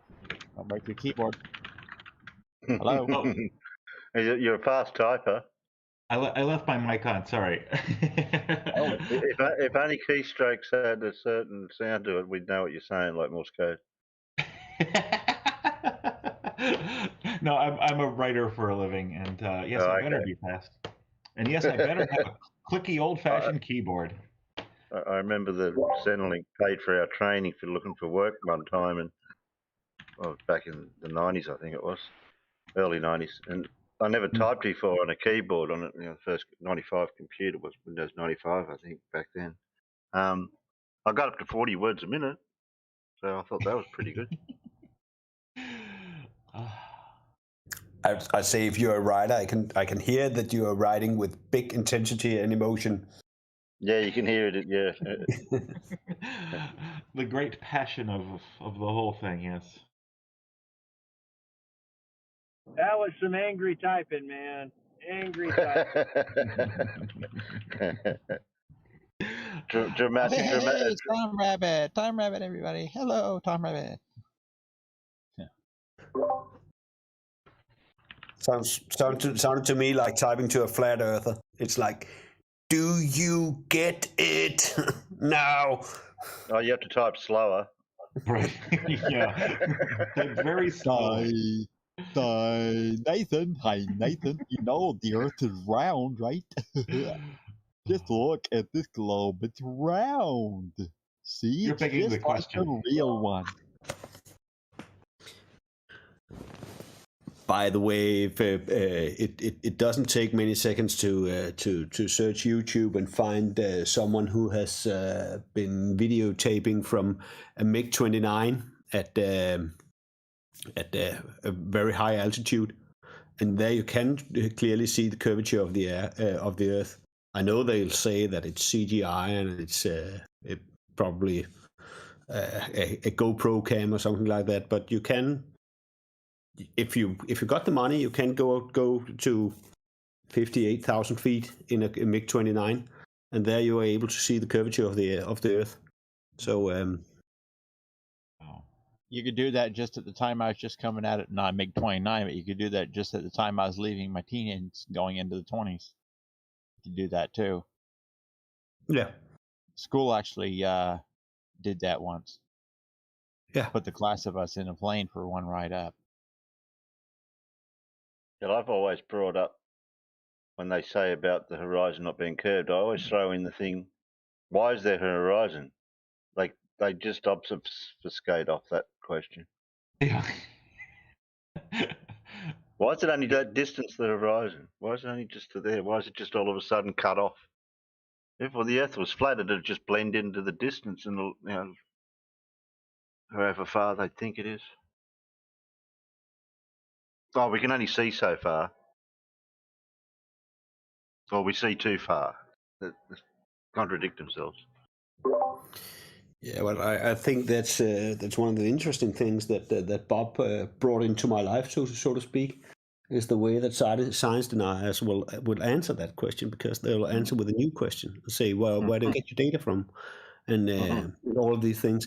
So eventually I learned a lot about the Lee McIntyre experience, so to speak, that you can always hear a science denier. It's the same thing with politicians and a few other people. They'll try to deny and then create their own facts, introduce their own experts, and then they've always got that fallback statement is oh, were you there, or did you do this yourself? That sort of stuff. Yeah, we had the SE in here the other day for a debate, and isn't he a flat earther? SE? Yeah, I think so. Who pretends to be or a globe denier. Yeah, but he didn't answer one single question. He didn't answer one single question. Everything was just trying to intimidate everyone else and saying he that. just rejoined the server a few minutes ago. Oh, did he? Okay. Yeah. Because I still want to get him back on the Bob and Alice thing, because I threw in one of their children into the equation, and he didn't know where to go from there. Yeah, just look in the text channel called Welcome down at the bottom. That's his only two go-tos that I know of. He's Hasselblatt and Bob and Alice. I don't know if he's got any others.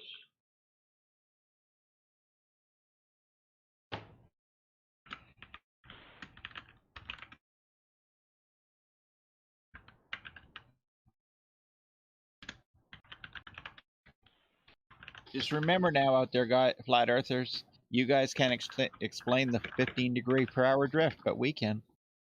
Thanks, Bob. You're welcome, Bob.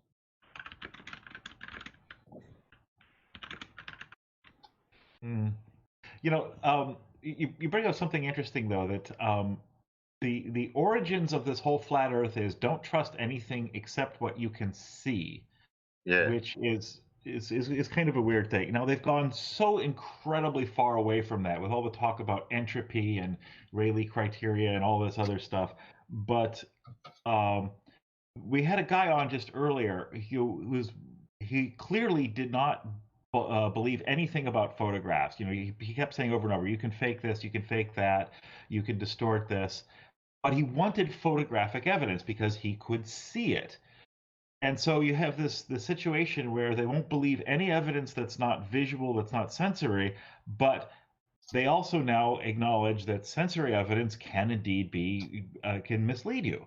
So, which goes back, I guess, to what Dr. Bob said, is that evidence isn't going to change anything. It's not going to. There's no way to get to them with evidence, and it's built into the conversation.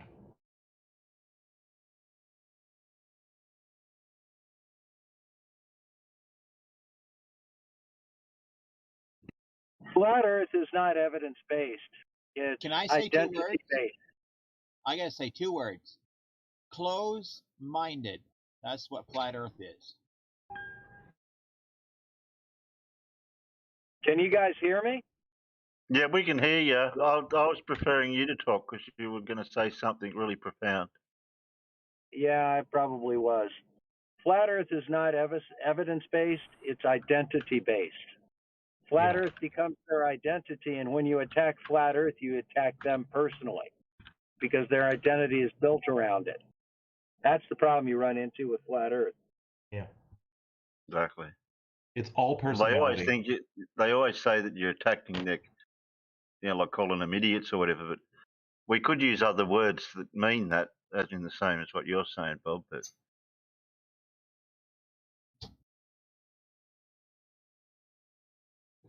You could actually say that about a good portion of the religions as well, especially the Abrahamics. Yeah. It's the use of the term idiot or other terms like that. Not to pull any rank or anything, but I've been around the science world my entire life, really, and anybody who works in science will say, "Oh, I'm such an idiot." Well, that's stupid. Well, that's that, and we talk that way, and we never take it personally. Why would you?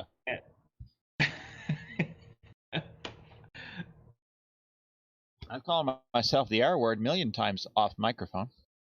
Right. Not on mic. I try to avoid it, but off mic I do. Mm-hmm. Oh yeah. Yeah, but eventually I thought a lot about it because it's always like the people who are less intelligent is always trying to impress everyone else, saying, "Well, I'm a member of Mensa, or I've tried. I've been some. I know a lot. I'm very intelligent. I've tried an intelligence test and so on." And I think, well, okay, but it leads to the argument that some people are using, saying, "I'm intelligent. You're stupid. Therefore, you have to listen to me, and I have no reason to listen to you." Because I've defined myself as being more intelligent than you are, and I think it's a thing that turned back to some people with, I don't know if they're insecure of themselves or anything like that, but in the definition of themselves as being extraordinary intelligent, they tend to talk down to other people and say, "You are. I impose my right that you have to listen to me, and while you are being stupid, I won't listen to you." So it's a technique of arguing for some people. is it an insult to call the flurfers that go down this road when you're having a conversation to call them ignorant? Yeah, well, it leads to nowhere, I think. So if you call them ignorant, it leads to nowhere because they'll take it as an insult and then they won't listen to you. Yeah. Well, there's certain words like that. They've got different implication for what they think it means. Yeah. Yeah, one of the things that I keep wondering about, and this is something I haven't really talked about before, so bear with me, but if you are an expert in some field, if you're extremely good at one field, one of the things that happens is you get to know your limits in other fields. I've practiced. I'm an engineer by training and all that. I'm terrible at medicine. Dr. Bob, this is a great example. I'm just gonna listen to him when he talks about medicine. To me, it's a bunch of squishy bits and smelly liquids. I know we're all stupid at some point in our life. There are things we are all stupid about, and if you become an expert, you know this. And the people who refuse to acknowledge that have severe Dunning-Kruger, I wonder, they must not be experts in anything. Yeah. They haven't excelled in one topic or one skill. Yeah, and I think, Eric, that you've got a very, very good point there, because acknowledging that you don't know everything, or that there's some issues that you know eventually nothing about. That's the reason why you'll try to re-educate and get more insights and be curious and find out new things. It all comes from the acknowledgement that you don't know everything. So it's a way of life, acknowledging that you don't know anything, because you or that you don't know everything about something, because it'll lead to that you get curious and get education and find out new stuff and get excited and so on. Yeah. The life of continuous learning. Yeah, I heard somewhere that a toddler is learning like 85 new things every single day. 85 new things. And try to say, well, how many new things did I learn today? 2, 5, maybe. But it's all a build up upon existing knowledge. And the knowledge that you got now is preparing you for learning new things. I think if you are flat earth or science denier in any way, then you must have come to the realization for yourself that you at this present moment is knowing everything, and you don't need to know anymore. And that prevents you from being curious, and that prevents you from learning new things and seeing new perspectives. So it's a way of the opposite way of living. Yeah.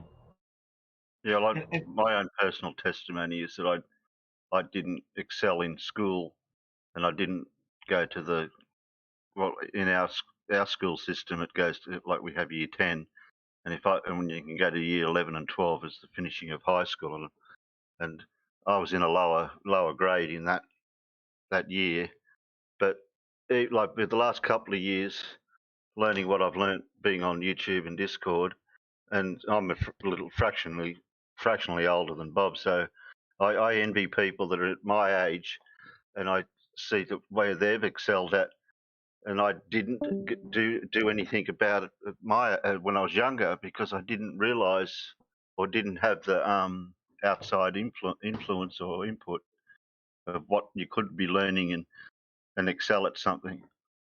So I missed. There was an opportunity that now, like looking back in hindsight, yeah, I wished I had something, but I'm not regretting that, because I'm still learning now, and I like the right questions, but I won't.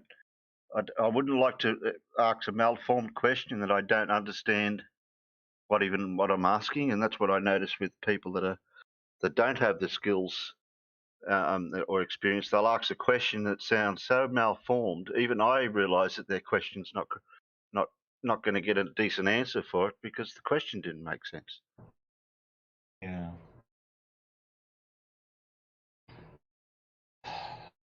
But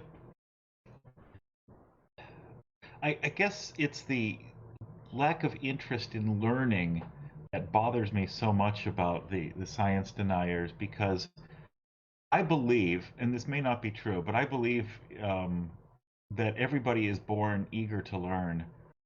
And I wonder what happened to people that they turned off so badly. Did the schools fail them? Did their parents fail? Did somebody fail them directly, or what went wrong? Because I mean, this is a key component of Confucianism, a philosophy that's been around for 2,300 years and is the foundation of society for a fifth of the people on this planet.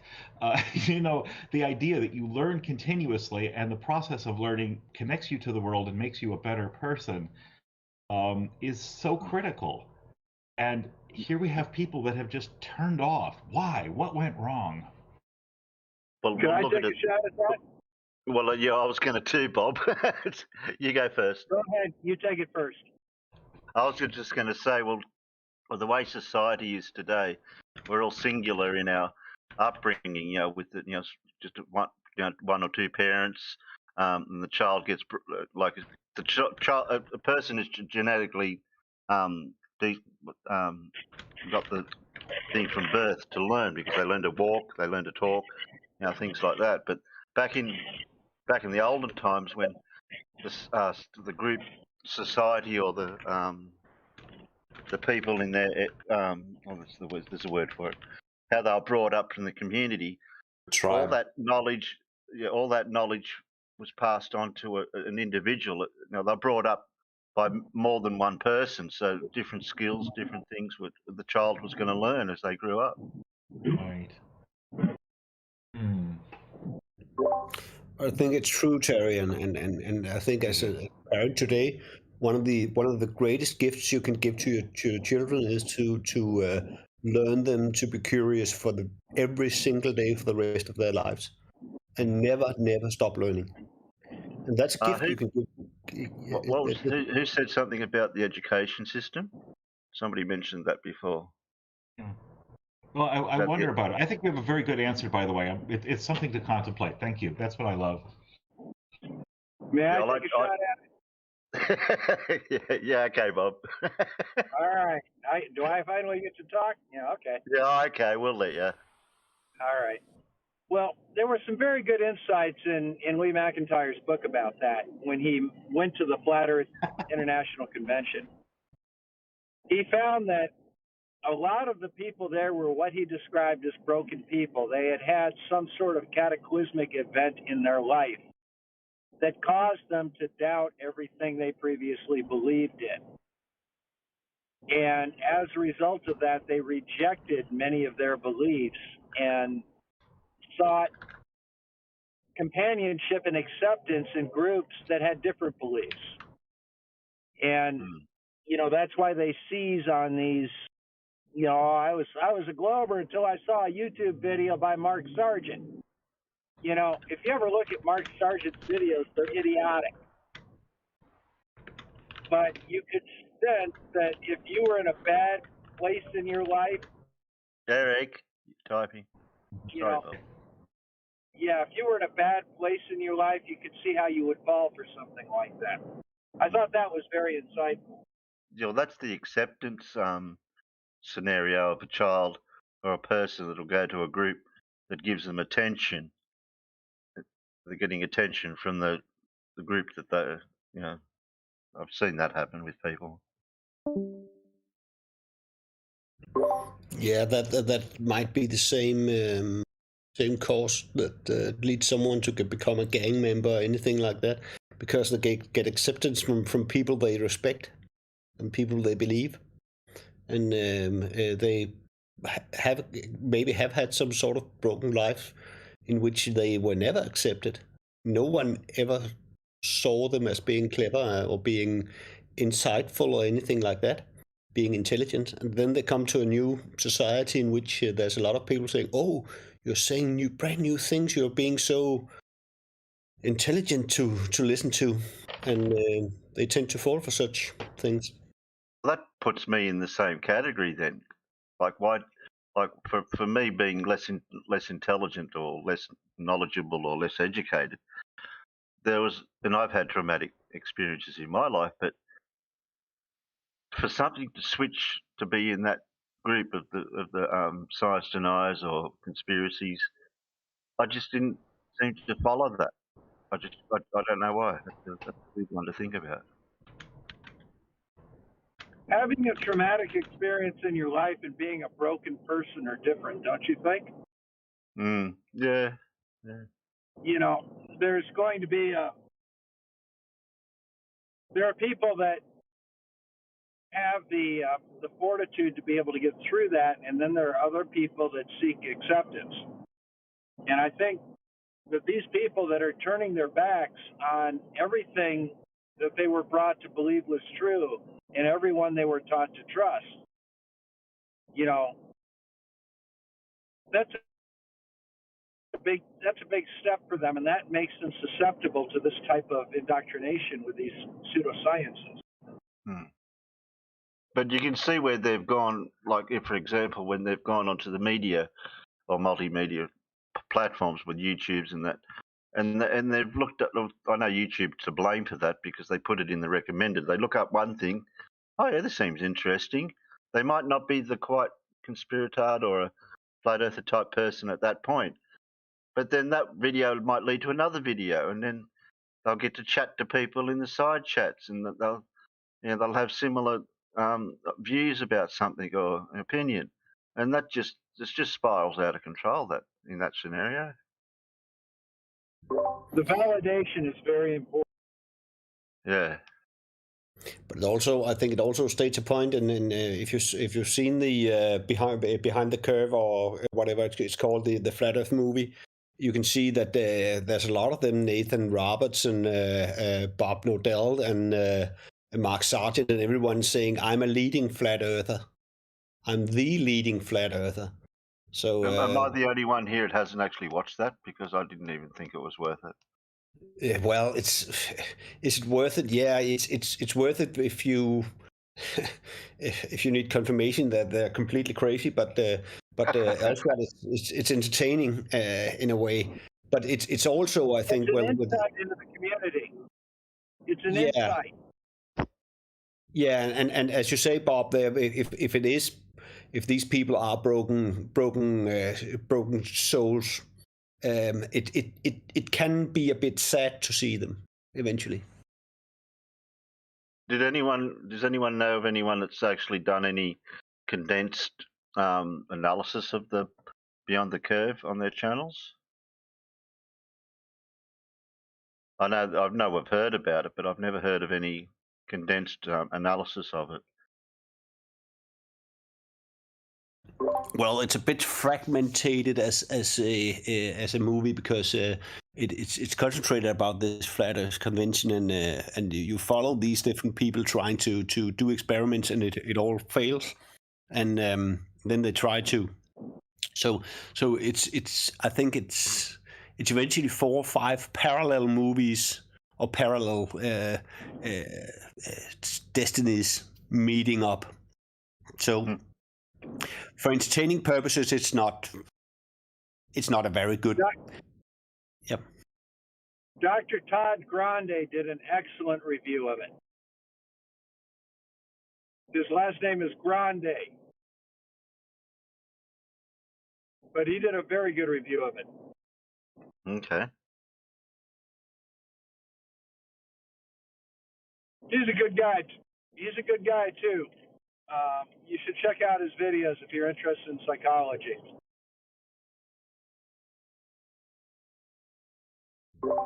Yeah, and then I think that caused by that movie, then Bob Nodell, he's like not very welcome between the other flat earthers because of his 15 degrees per hour drift experiment. Thanks, Bob.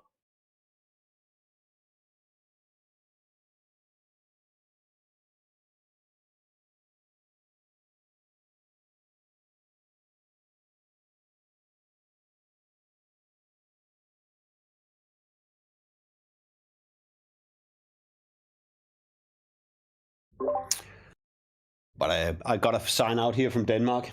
So you all have a nice afternoon and evening wherever you are. Good night. Yeah, see you. Dr. Todd Grande. He's got 948k subscribers. Okay.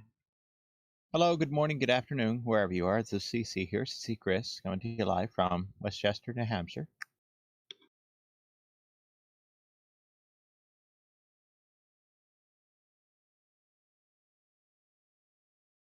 Silence. Hello. Hello. Bad CC impression? Or do I try for the other CC? I'll just put him in the side chat for Bob to check to make sure I've got the right. Dr. Todd Grande. Grande. Is the one I've got here, huh? Yeah, that's him. Yeah. There we go.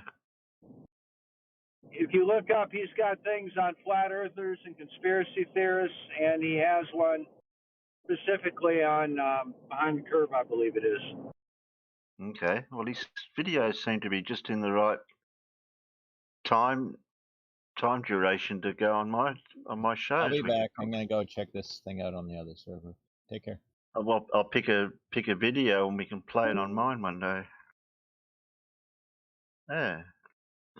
Throw a bit of psychology in the mix. I don't mind that.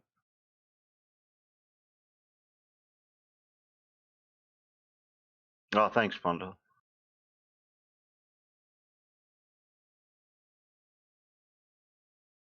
Oh, I would have found it eventually on his channel.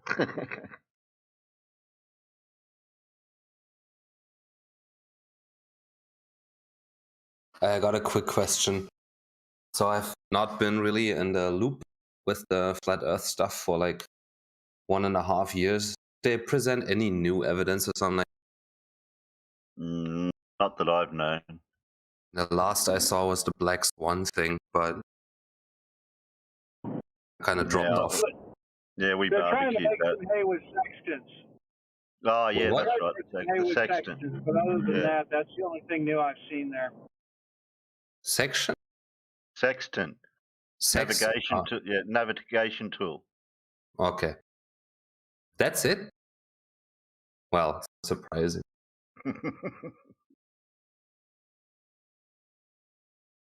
Then again, is it?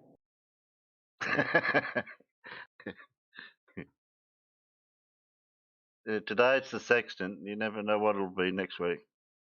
Well, it's gonna be the Black Swan again. Then it will be, what was the other thing? Cold moon theory? Whatever. Cold moonlight? Cooling moon?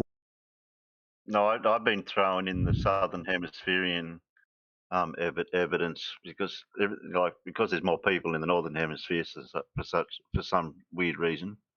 We'll have to let that one go. That is.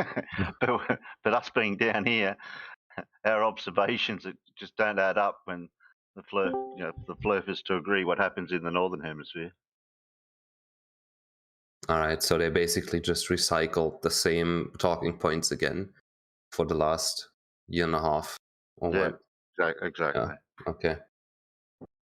Pretty much Not- since 2014, and then in 2014 they just recycled intelligent design. Same arguments. Yeah. No, okay. Yeah, but the P900 was back. Was that back then? The first for the Horizon thing. That was one of the things I heard was around the first. Yeah, that's the flat Earth camera of choice. Yeah. Or it's the P1000 if it's a particularly wealthy one. That does But the P900 had really good zoom. Yeah.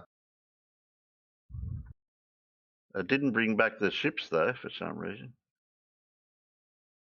Yeah, it's not enough zoom. Still waiting for another invention. We need a camera that can zoom, allowing for curve filtration. Exactly.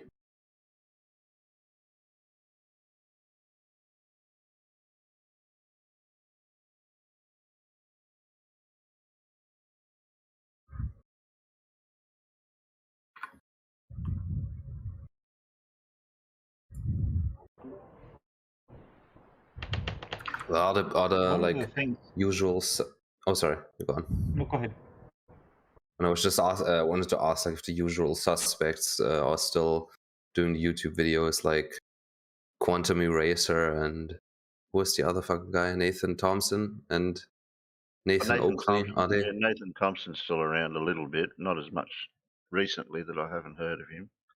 Oh, So- Oakley's still got his channel going. I heard like one guy died of COVID. Was it like Rob Skiba or whoever it was? Yeah, Forgot. I forget. I think that's it. Who it was?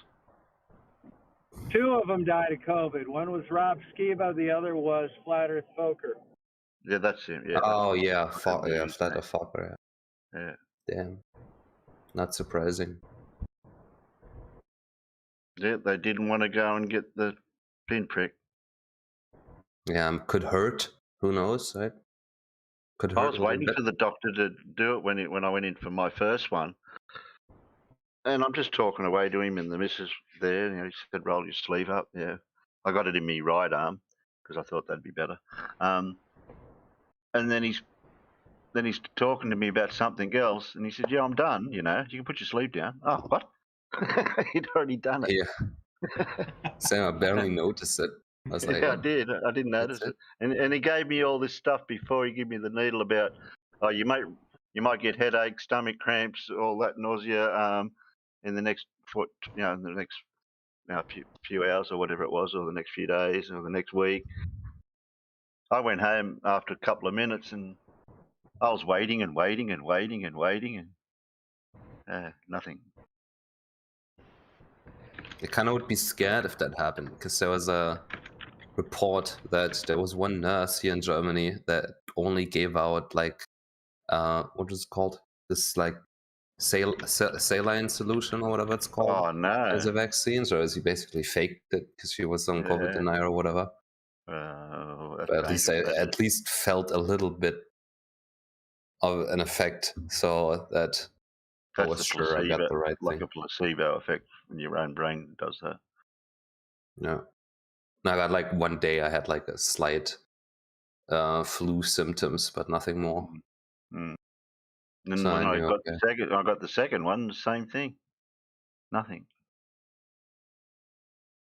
Him, it was kind of. I thought it was like a how do you call it? Like muscle aches that you get after a workout, just for your immune system, basically. So you have a little. My arm didn't even hurt from the needle, so there was even that. Oh, you got faked out of your vaccine, dude. That's what I would think. I only imagine going there to get the needle.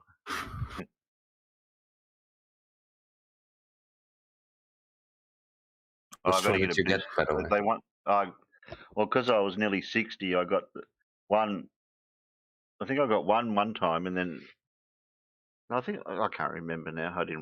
I just knew that he was giving me the right one. I think it was the Pfizer. The BioNTech is one, yeah, or Moderna, or AstraZeneca, or it might have been the Johnson AstraZeneca Johnson. one. Yeah. Yeah, I got the Pfizer. I didn't have any issue with it. Yeah, Pfizer. That's why I thought that name sounded familiar more. Because I'm 60 already now. I only turned 60 the other day, but he said to get the Pfizer. That was a couple of months ago now. Yeah, it was what the recommended was, I think, for people at that age range. Yeah. Yeah, you got to catch up to me, Bob. I'm getting older.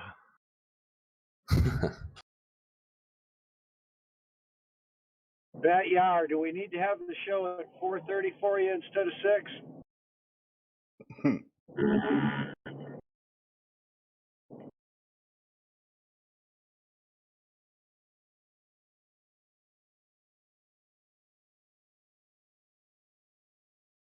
Wait a minute, isn't it quite early over there? Yeah, I know. I had to get up early. The missus was going to the hospital to get day surgery. I was up at 5:30, and it's now 9:30 over here now, and it's nearly dinner time for you guys over there. Yeah, you're 10 hours off. Yeah. I thought it was more like 12. That must be Perth. Yeah, we don't. I don't worry about Perth. They're in a different, whatever. Continent. Yeah, it feels like it because they're so far away. New Zealand's closer to me than what Perth is.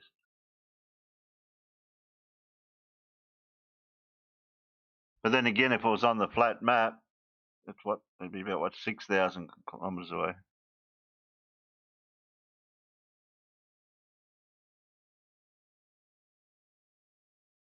My car speedo adjusts for flat Earth measurements. Like if I'm travelling north-south, the speedo works different to travelling east-west.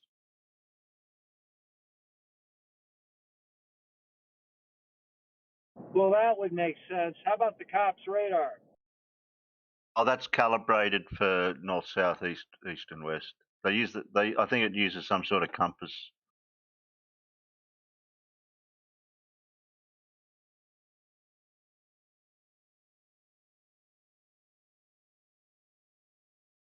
I'm still trying to figure out why a sundial, because we did sundial on my show a while back for Ancient Technologies, and even just a basic sundial, showing it from the northern hemisphere to the southern hemisphere, the different effect it has.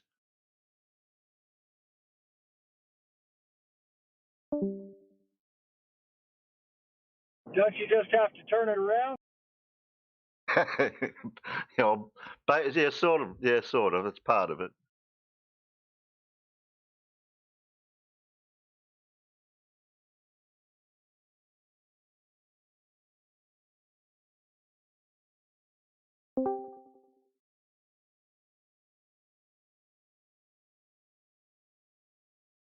When we had that lunar eclipse, I think it was Where's Wally sent me a couple of shots from his version of it, and it's just really kind of freaky looking at the moon in the opposite direction. Yeah, your moon's upside down for some reason. Yeah, my lunar atlas, believe it or not, is Australian, and everything's ass backwards for me. And I'm looking at, I got to turn my head around, then I got to turn my head back the other way to read it. Okay, yeah, I know where that is. Let me turn my head around and see what it actually is.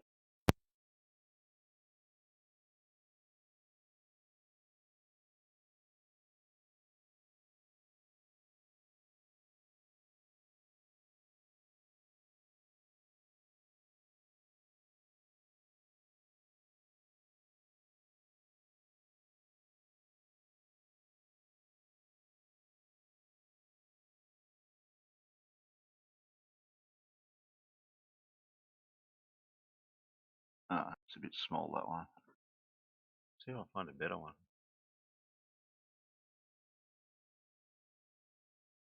People upload small images.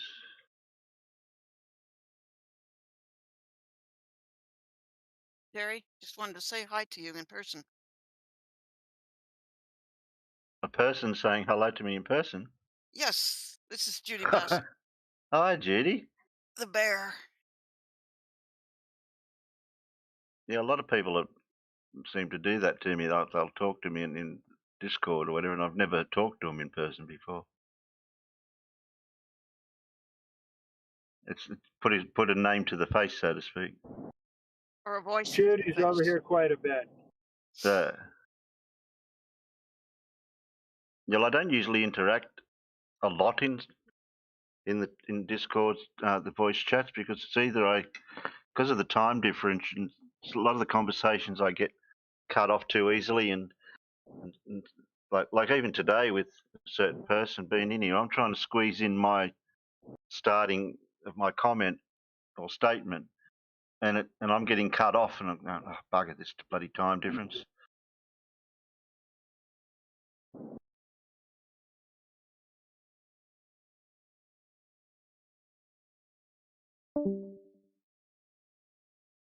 And plus also my argument or comment back to the person is I haven't got 100% knowledge on certain, or enough knowledge to formulate a response that's got enough information in it, to answer there. I'm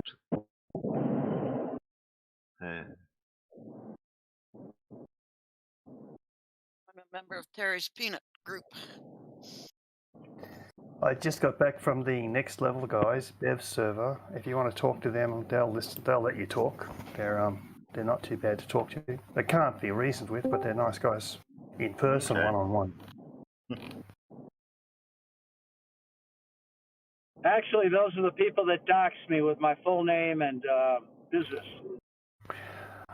Yeah. And laughed about it and made multiple videos about it. They've had 5 taken down already, Bev has. Yeah, and probably, I think someone said there was another one today. Wow. How immature is that sort of... Well, the guy's going to lose his channel. I mean... That'd be terrible.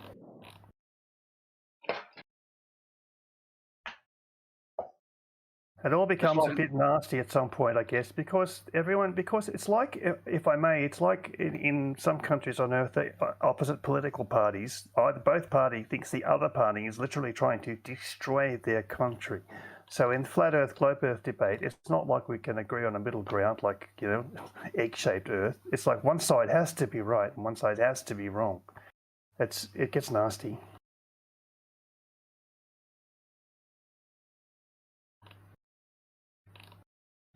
unlike that person earlier, Rakia, he kept bringing up playing the rules of the server card of the personal attack stuff, but yet he was being I know the word, I can't think of it. When another person was asking him a question, he wanted to know who that person was for the question. I'm thinking, well, what's relevant about knowing who the person was that was actually a question, asking an actual question? Exactly.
Gary, will you have a show on Saturday?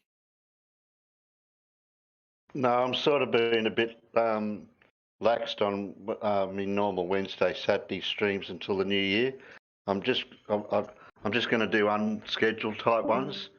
I was going to do one last night, but I couldn't see anyone around at the time.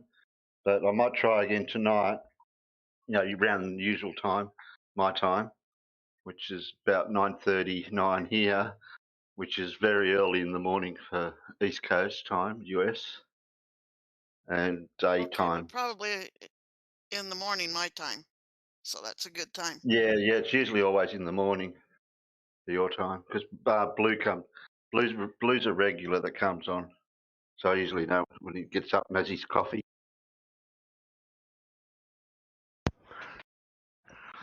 And it's about 1 in the afternoon for me.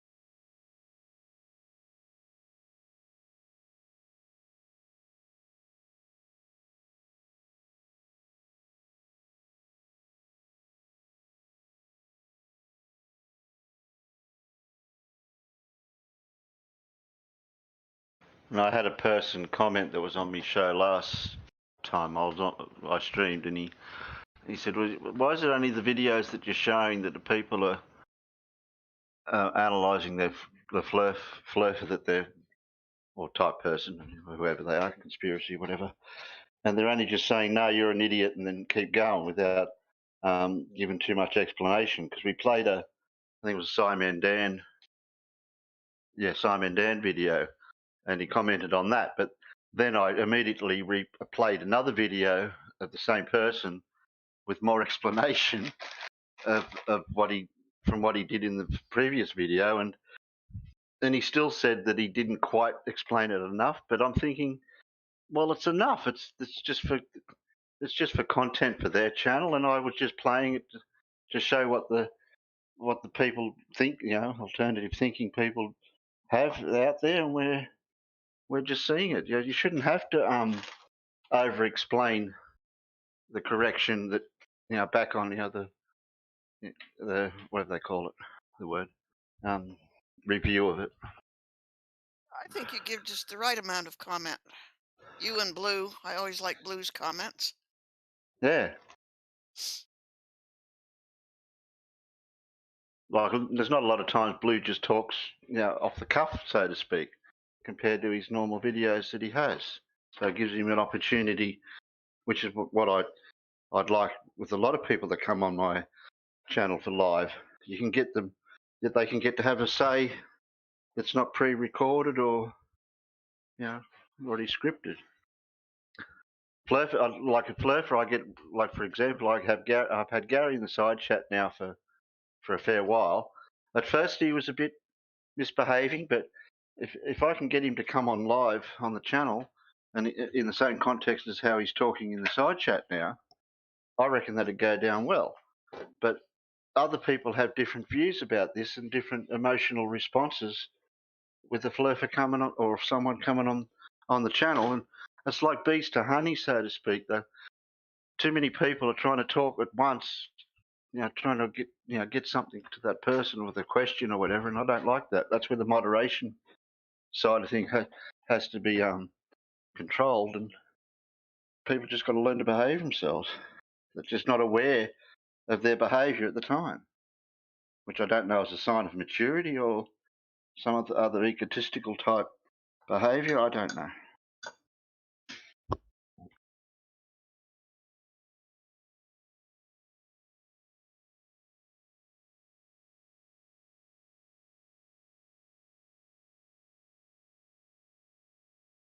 That'd be more down Bob's alley. that type of thinking.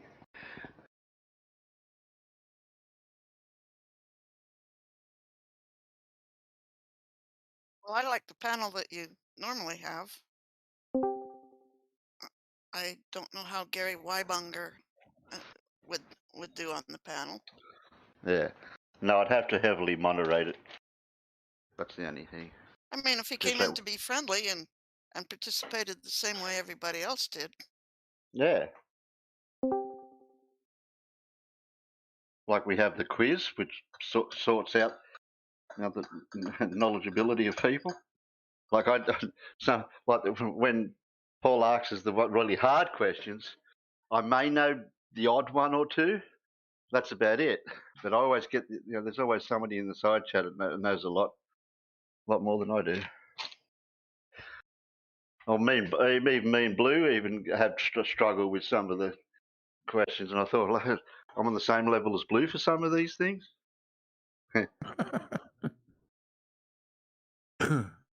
Morning, Terry. The car one. Pretty much all of Paul's questions are odd. Oh, there, I did see you there, Blue. Yeah, I know. I wasn't on the. I'm AFK. I'm wandering around. I'll try again. Good morning, Terry. Oh, go away. You get back to work. Get back to work. I've got a bed soon. I hung around my Discord from the usual time for streaming last night. I kept putting me hand waves up, and there wasn't many people around, so I thought, buggies, I'm not going to do an unscheduled show tonight. I'm going to try again tonight. See what happens. Yeah, I'm busy tomorrow and Saturday morning. Oh, okay. Oh, that's those days out there. I know Blue's probably up for it, as long as he's had his coffee. Yeah. What time are you going to do it? Around the usual time, my time, so it'll be early for you, 6, 7, 7:30, around that time. Early in the morning. Yeah. I don't want to stop you from O'clock, getting out. 6-ish. Well, it's winter time now. You don't want to go outside. It's too cold. Oh, yeah, absolutely not. Very cold out there. Well, I couldn't see Paul around, so I couldn't even get hold of him. Because once I got the couple of yours attention, I was going to, go and kidnap a few of you others that are out there. Yeah. Round up the troops, Thanks, so man. to speak. I was trying to round up the troops, but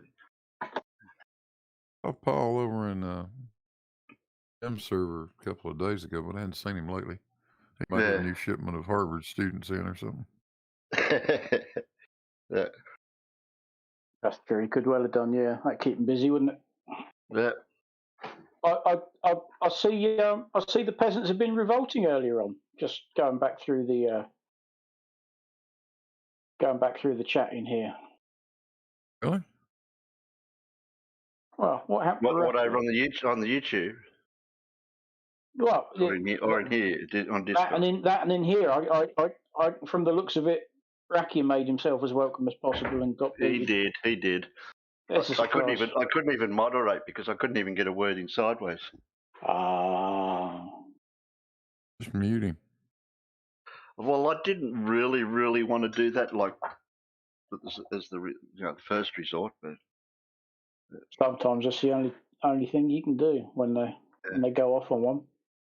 I said I'm going to admit all of you. occasionally- I said, oh, sorry, Bob, Bill, Blue. Occasionally, the only thing to do is just mute the guy long enough, tell him to shut the fuck up. Yeah. Because Yeah, that's but the they can't hear you talking while you're telling them to shut up.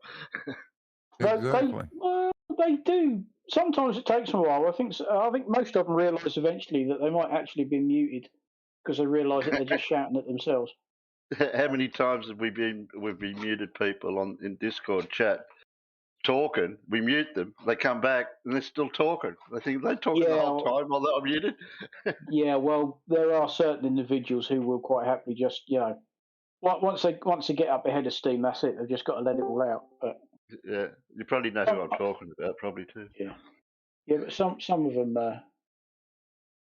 still have the wherewithal to think, hang on a minute, I'm having a go at them and nobody's having a go back at me. Oh, I've been muted. That's what you want to do, isn't it? Some of them, yes, because it's here's my victim card. Let me play it. That was the problem. You were playing into. What you should do is just ignore them. Well, yeah, 'cause that tends to wind them up even that can work. If you just sit here and when they first come in, you shut up. You don't say a word until they say something, and we'll just let them say their bit and just sit back and just keep yourself quiet. Or else you end up like in Gems with when their chemo starts. Yeah, well, that's a perfect example. He goes in there. I've been down there a few times. 8 hours later, he's still there. Yeah. Oh, okay. Because I've gone down there, and there's not many people with open mics, and I'm thinking, okay, chemo comes in, starts with a few things he says, and I baited him a couple of times because I thought, oh, okay, I'll take the bait. What are you doing, chemo? Whatever, something, and then chemo will start pulling me out from the crowd, so to speak, and try to get the questions to me. I thought, yeah, I'll give you a go once or twice, because chemo did. I was a virgin to flat earth debating, so to speak, because chemo was the first one that debated me in Discord on voice on the channel. Baptism of fire. And it was something to do with the Verizon. I can't remember the exact detail for it. But the same argument kept coming up later on, so then I learnt about what the question was all about.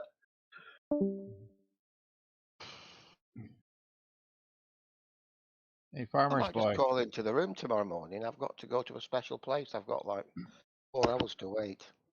Yeah. Where I can work. I can't tell what the sign is, but there's a sign there that tells.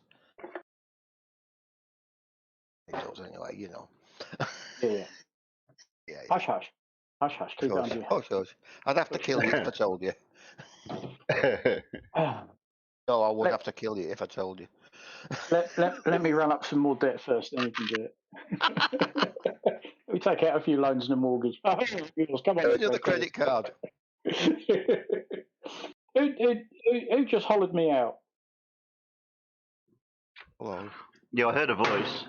I heard a voice. You're hearing voices again, are you? Yeah, the voices in my head. Oh, Farmer's Boy. Oh, it was you. Hello, Glass. Hey, you know the Oh, thing that's you got in your, spoken. you know the item that you got in your PFP? In me what? What are you on about? In your profile pic, I see you got a certain item there. Sometimes I'll challenge you to that game if you wish. Oh, you mean paintballing? Yes, that was me mid-game when we had we used to have a professional photographer come along when there was lots of us and take photos of us. Oh yeah, you want to try challenge me sometime? Lucky you didn't. Hey, Farmer, lucky you didn't have your tank picture up.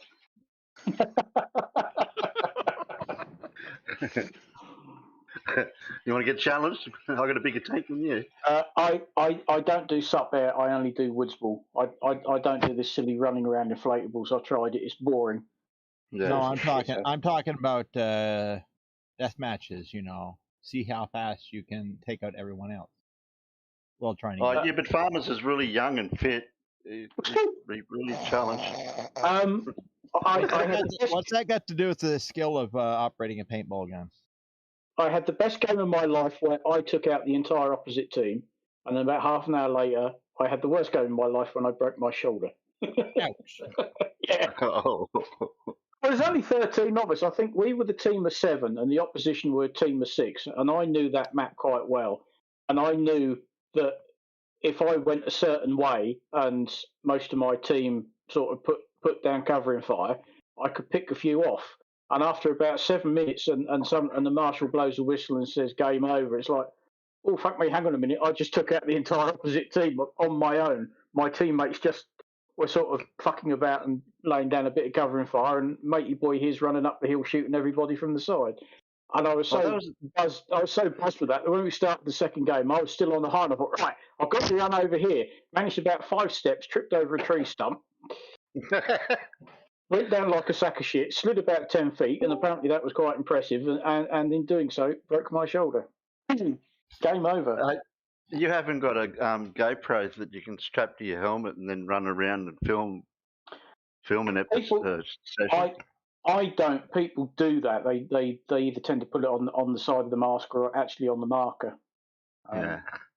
The mask is probably more effective, but no, I've never bothered doing that. Yeah. But like I say, we sometimes there's a woman we've had a few times. That's pretty much her job, is photographing paintballing.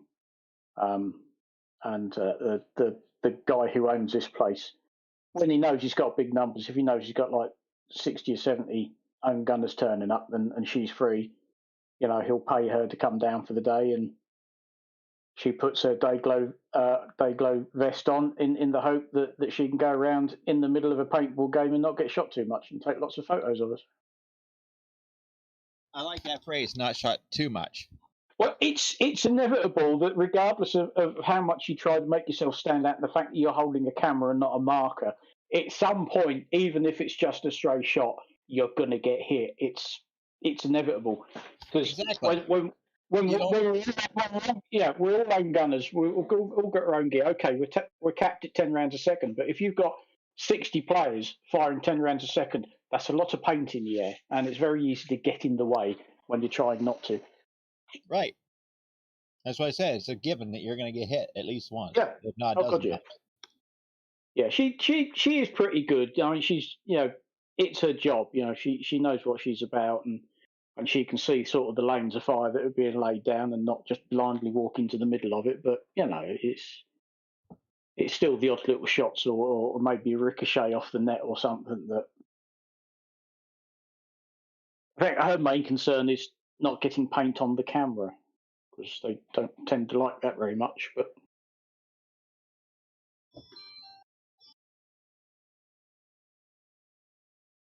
But that'll be my last one of the year on Sunday. That'll be our Christmas paintball session. I think from the looks of it, we're going to have a big bonfire because it's going to be Chilly. Oh, a whole 6 degrees. Woo. Hey, Farmer, I might throw a spanner in the works and live stream later on today. Well, given that it's just about to hit 11 p.m. here, and in a very short while I should be going to bed, knock yourself out, mate. I won't be there. Yeah, I'll stream while you're asleep. Because I'll be getting up in 7.5 hours. Mm. Yeah, then I can wake you up with an alarm somehow.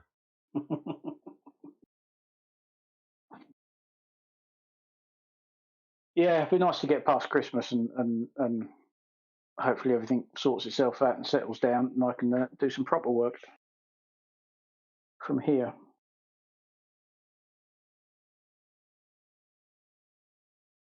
Did you put your tree up yet? No, I don't do any of that. I don't bother with decorations. It's just Christmas. I'm here on my own. What's the point? Yeah, but you could always wrap a can of sardines and put it under the tree. I have just ordered myself my Christmas present. Hey guys, can I ask a quick question? Yeah. Yeah, that was it. That was your question. I'll give the poor bugger a chance. I'm out. Thanks, guys. Okay, so there's gyro, and there's ring laser gyro. Isn't the gyro the gimbal system? So I'm asking, is that ring laser thing actually can be called a gyro? Does it have the gimbal system of like what we would call a regular gyro?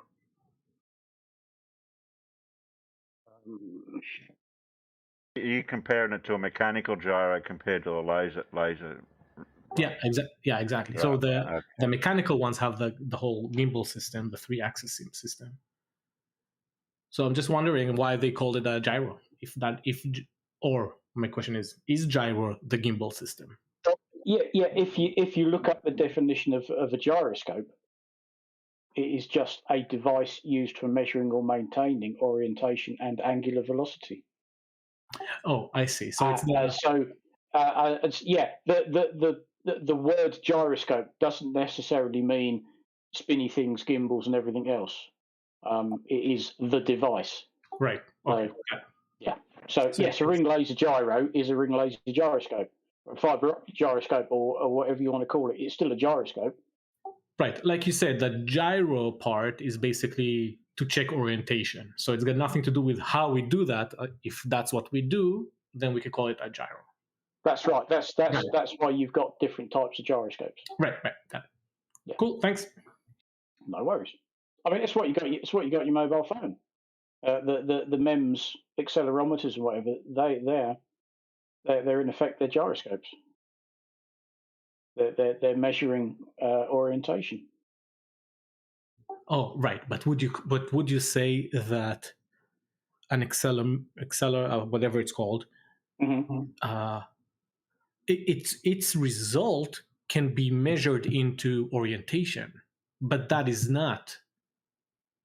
Oh, is it? So that is. Well, yeah, a gyroscope can be used for either measuring or maintaining orientation. Because a ring laser gyro is measuring orientation, amongst other things. Oh, okay. I think I got it. Cool. Thanks, man. No worries. To be honest, just have a look at the Wikipedia entry for gyroscope. It's very informative. Sometimes Wikipedia is a good place to start at because for things like this, it gives quite a good basic explanation of it all. Yeah, I actually have a few toys that are gyro, like gyros that you just play with, and I just thought about the name. That's all. So yeah, thanks, man. No worries.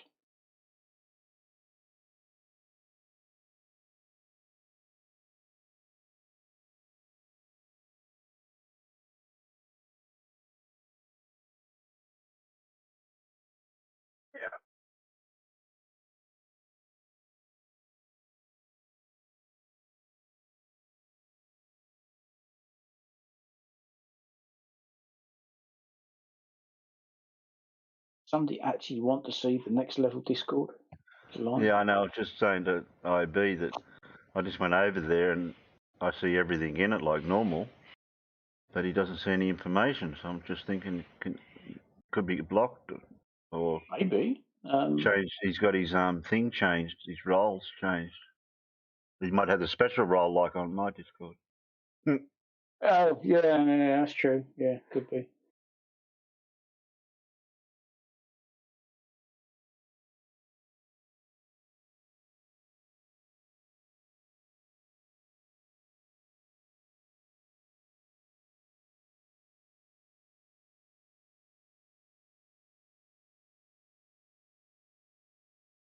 Oh, sod it. I think I'm going to go to bed.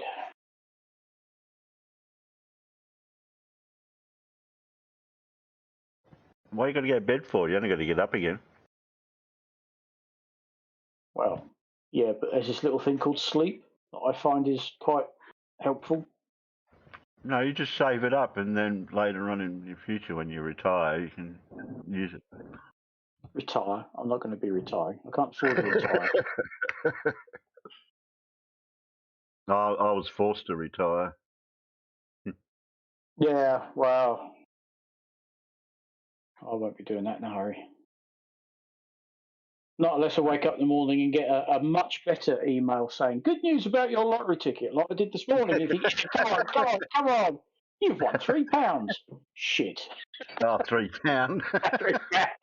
They build you up with the notification, and then when you find out how much it is, what it just. Well, you just get an email saying good news. You got to log on to your account. You think, oh, come on then. And I did sort of every time you think, oh, come on, it's going to be like £3 or £5, and it is, you know.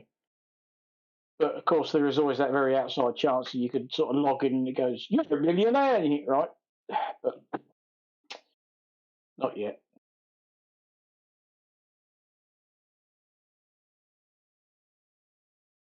There you go. Somebody's sharing. Oh.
We need to come with some sort of like a flat Earth game, like associations or something like that.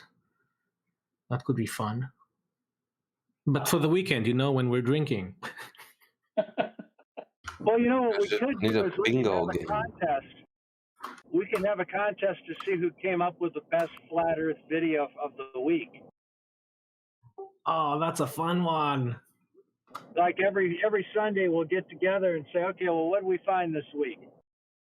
Have some stupid prize or a badge or something that we can give to the winner.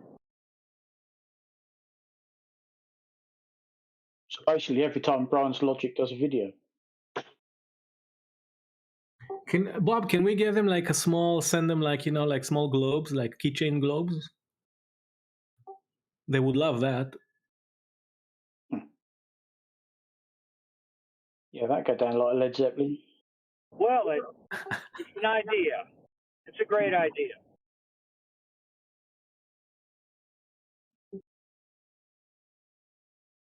We need to find someone that designs games, like board games. Ooh, a board game is flat. That's a good start.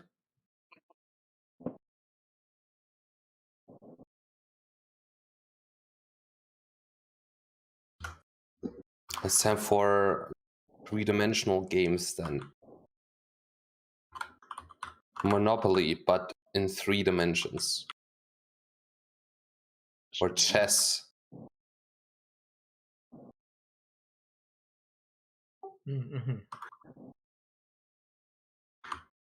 Oh, right, there we go. I'm starting to yawn. Right, sod it. I'm off, guys. Catch you all later.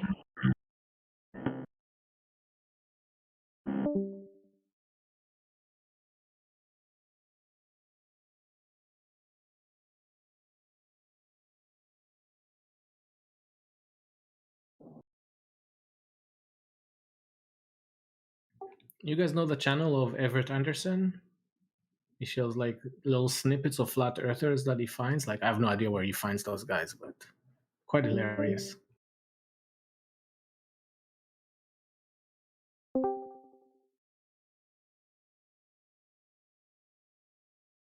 Yeah, Everett's a good guy.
apparently sometime today I got blocked on the next level server, and I'm not too sure why. They've been having some stuff going on that server lately, or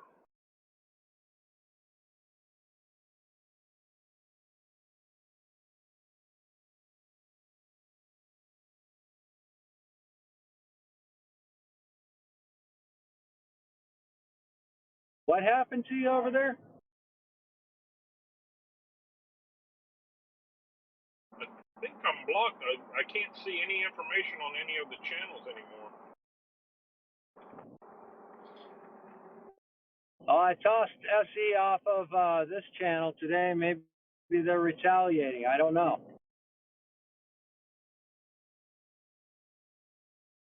Yeah, I've only posted once on there, and it was they had somebody had posted a couple of photos of the same thing, and they were different sizes. They were being displayed different sizes. And the only thing I posted was that check your resolution. They might be set at a different rate. Now,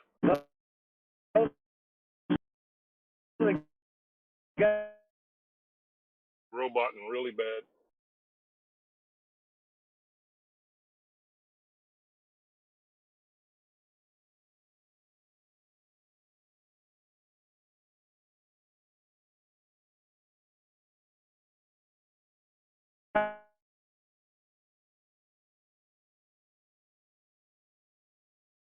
The docs me. Roboted really bad. All I heard was something about doxing you.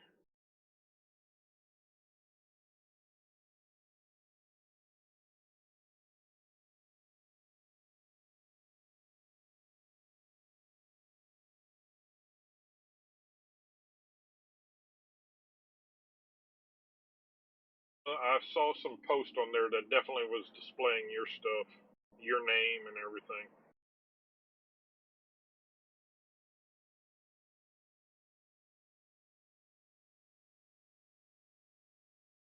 I just wanted to see how Bev was trying to prove that level and horizontal were the same. That he's got proof, and I just couldn't quite understand what he was trying to do to prove it.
Hello?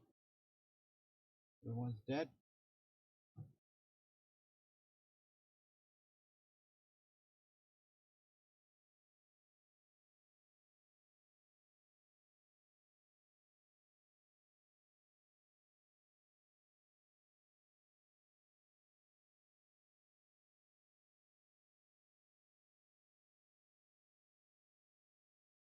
Seems like everybody's quiet.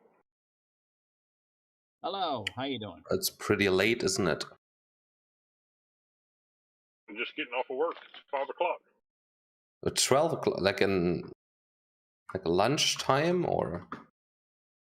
No, 5 o'clock in the evening, afternoon, 5:30. Holy fuck. Was that Western US time? Central. Central, right. And that makes sense. Looks like Randolph's got something going here live in a couple hours. And Catherine McDonald. Oz from the Tang, the Atheist Network Group, and Randolph Richardson.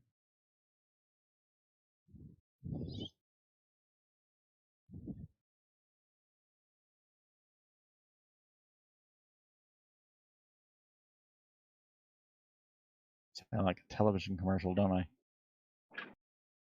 I'm a little ticked. I got banned off of a server that I really haven't done anything on. And I think, now that I'm thinking about it, it's probably because I'm a mod on Bob's server. Say that again? I think I got banned off of Next Level Discord. Why?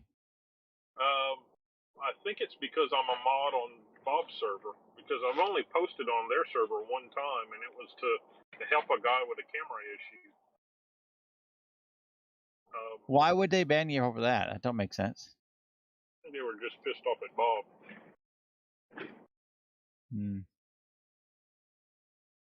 Oh well. It shows how shallow they are. If that is in fact the case, that shows them as to being as shallow as you could possibly describe shallow to be.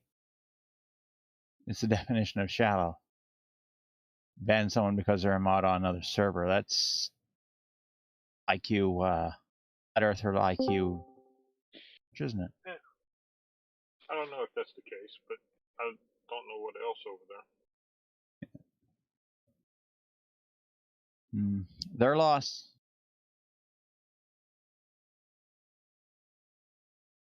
Blue. Hi, Hunter. Hello. So I heard Going, about you Judy? getting banned.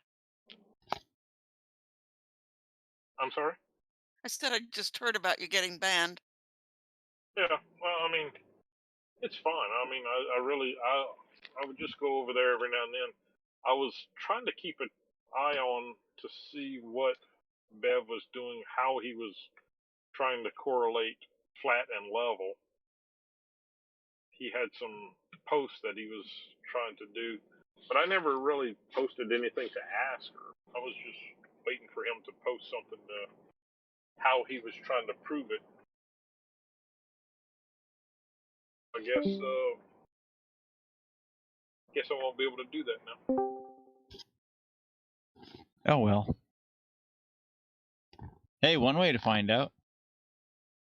If it is that, get me an invite to that link and I'll go over there. I'm a mod on this server. We'll see if it was that. Dig, I'm actually on the road right now. No, but you think that would be an idea? We'll see if it is the case. They ban me, they will know because I won't really do anything. I just go over and hang around. Say hello or something, you know? Well, Nathan Oakley made a short of you.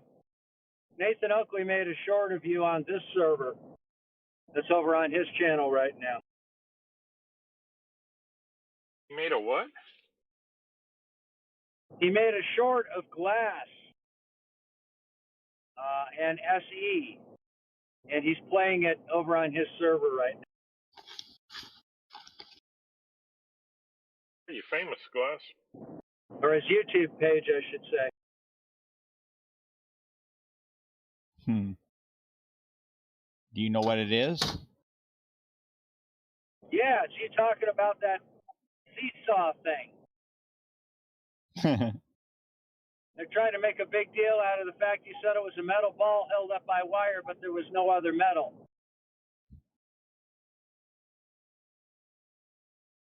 I don't know. I didn't say the bar was metal on mine project. No, but the wire and the ball are metal, and then you turn around and say there's no metal. That's what they're playing it up as. Well, no. Sure, it's a piece of wire. Saying he was trying to ask about a counterweight, a metal counterweight. No, the counterweight was not made of metal. Well, that's what Glass you were saying. It was Yeah, not it's wood. a metal counterweight. Right. I know.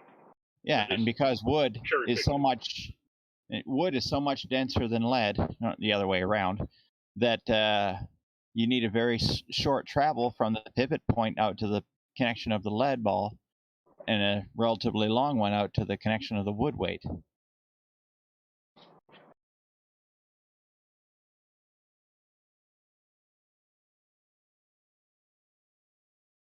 The wood weight only weighs a couple pounds.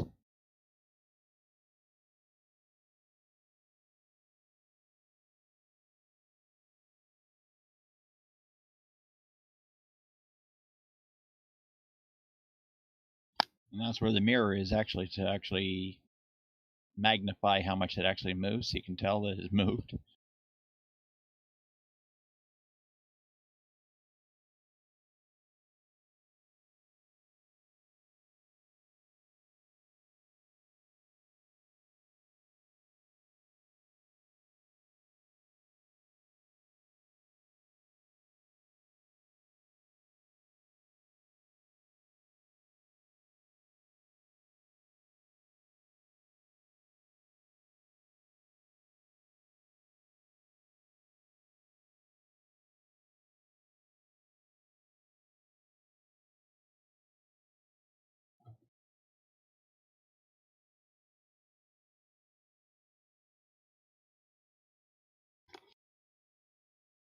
Why don't you send me a link to that YouTube channel?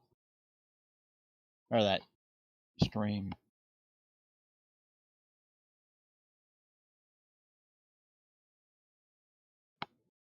Me, I'm driving right now, unfortunately.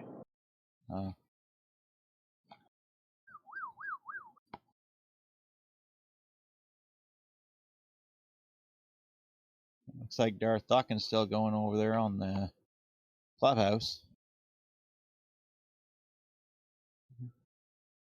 Dr. Bob, what's your viewer count now? Your viewer hours? There's 5 or 6 watching right now. 5 it says.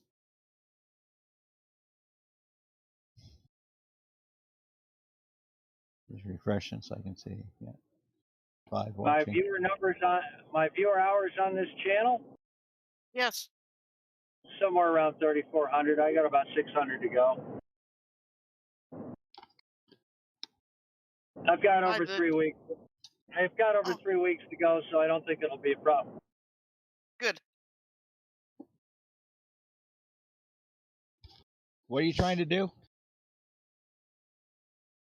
Oh, I have to have 4,000 hours, And you have a certain amount of time to do it, or just 28 days. seriously? Why such a short time? Yeah. Well, this channel was monetized last year, and I didn't really do much with it, so it fell below 4,000 hours a year. I had like 2,300 hours on it or something like that. And they told me I had 28 days to get it up to 4,000. Okay, so it doesn't demonetize. I get you. Yeah, and I've been getting 200 or 300 a day, so I mean I don't think it'll be a problem.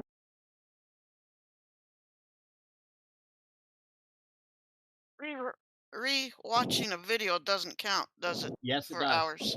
Yes, it does. Yeah, it does. Yes, it does. You can sit down and watch the same 5-minute video 16 hours a day, 7 days a week, and it counts as viewing hours and a lot of views on the video. Okay, I'll watch the Otis videos again. Yeah. Okay. Yeah, we should set up a new computer fund for Glass. For you? No, I'm just joking with you. I wouldn't do that. I don't think that'd be right for me to pull a stunt like that. I'll tell you what I do need is I need to get out on Instagram and Twitter and all that that happy stuff. Well, I can take you around Instagram and Twitter, but don't take me to Facebook or I'll not want to go there. Yeah. I just need the videos. I just need the videos posted out there. Yeah, I don't mind Twitter. It's annoying, but I don't mind it. Do you use Instagram? No, I've got an Instagram, but I just don't use it. I've never used it other than twice, maybe 3 times.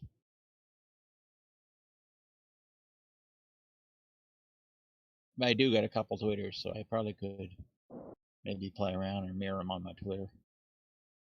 Well, I got to sit down and get working on them. Yeah. You know what I mean? Like, I could post them on my Twitter for you. But I don't care. That would be cool.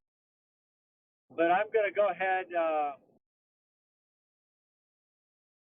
I've got an account with a service that will automatically post to Twitter based on a schedule and Instagram and everything. I think I'm going to get that going. Okay. See if I can get it out there a little bit.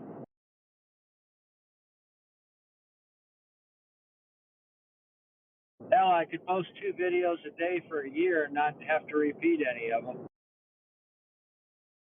That's a lot of videos. Yep. Put out a lot in the last 3 years. At least you took the, Glass Computer Fund, with a grain of salt. Yeah. I really do have to get something, but I wouldn't. I sent you one. Yeah. But I need to get some passwords back in it so I can get it fired back up again. But one day I do got to get something seriously modern. I did tell you to try Test, didn't I? Oh, I'll go try that. I'll plug it back in there and I'll give it a try there. Test? T-E-S-T? Yep. How's the cases? Just send it to me and email the cases. Don't say it here. Already done. You're going to change it anyhow. Yep. Okay, what did you say it was? Test.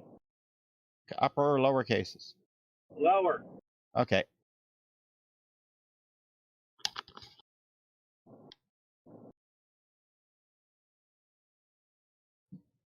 Actually, the word is password.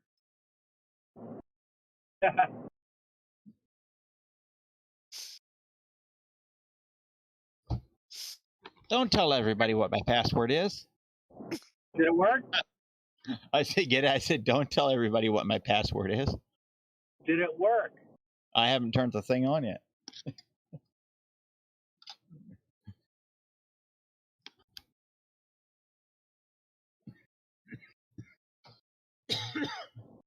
I'm running on batteries. Just hope she don't run down.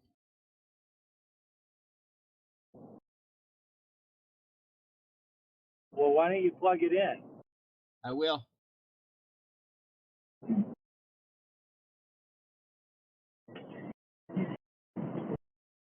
Dr. Bob, did you say that you have a plastic cover over the keyboard on your new computer?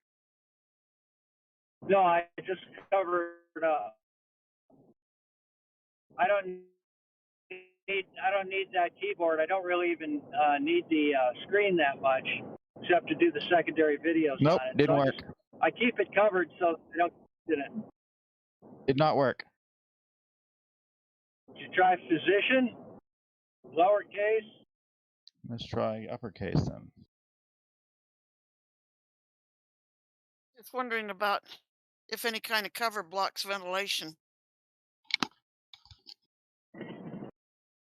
That's a good thought.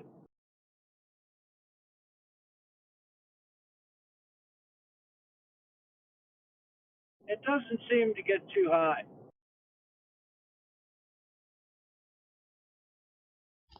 Password hint.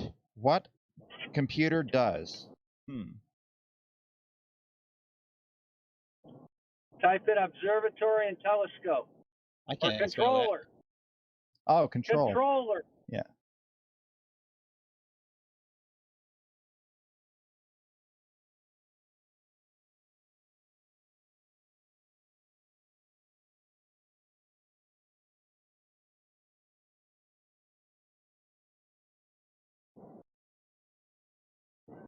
CONTROLLER.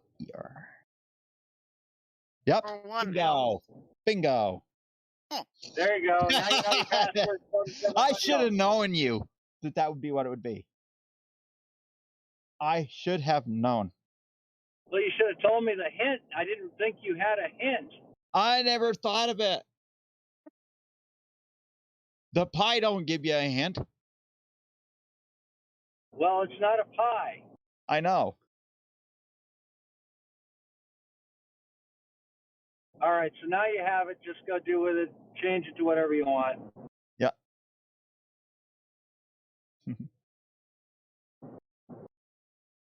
You might want to do a factory reset on it as well to free up space and crap.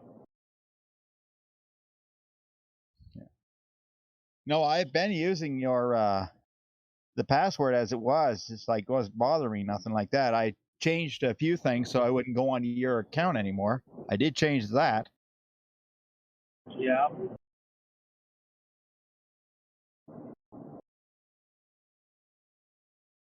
But yeah. Because somebody forgot to switch that stuff off, so I did that for you. Well, I asked you to wipe it. Yeah, I wiped all that stuff off it, yeah.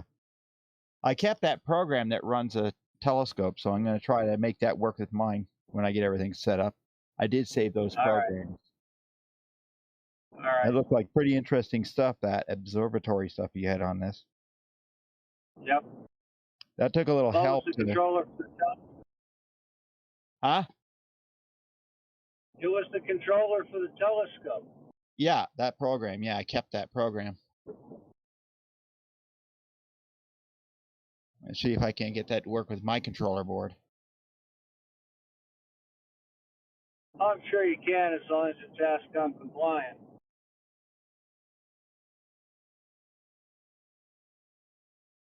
Yeah. Well, I'm working anyways, so I'm happy there.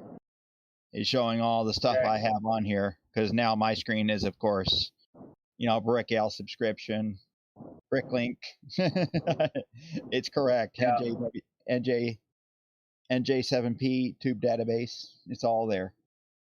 Perfect. Scheme it. Okay. Paul Daniels. That's on here. Everything's, you know. Yes, I've got Paul Daniels on this thing. So yeah, that's the software for viewing the schematics for Apple products. Okay. Okay. Well, I'm glad it worked for you. Yep. So that's good. And that's the only thing I use the touchscreen for, is putting in the passwords or just getting started. I don't want to handle it too much. I guess sandpaper for fingers, so I always use a keyboard and mouse.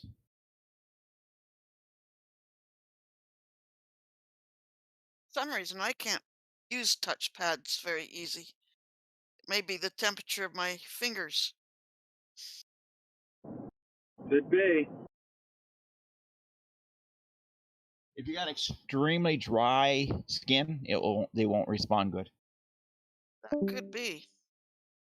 What you could try is take and just wet your finger with your, you know, slobber, and then. Well, I don't use Snap. it. I have my laptop setting off to the side, and I use. But it's a good trick. I use a is just keyboard dampen your- and mouse. Yeah, if you get your fingers wet, and then wait a few minutes while they're wet, dry them off, and then try. And if it works really good, you know, it's just dry skin. Okay, I'll do that. I'll try that when I need to. Like moisture your Right. finger with How, water. how do the touch screens actually work? If you can use these kind of like these pens that have a small like rubber thing on them that you can use to use a touch screen. Okay, you mean Like it like should. pen with an eraser? No, it's not really an eraser. It's really like it's a soft kind of rubber half dome thing that you can use on the touch screen to activate it. So it's like neither it's like warm or anything. So it's not like I mean, how do these like new phone touchscreens? What do they actually detect? I mean, it's not like touch like back in the day where you had to really push the screen in, and it shouldn't be like temperature either because of these weird touch pens or whatever. Can also activate the touchscreen.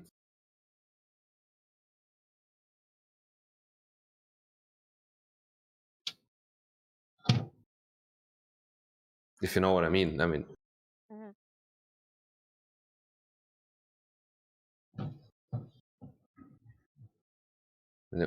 if you have dry skin, you should still be able to activate or to use the touchscreen. Yeah. Sometimes though. Yes.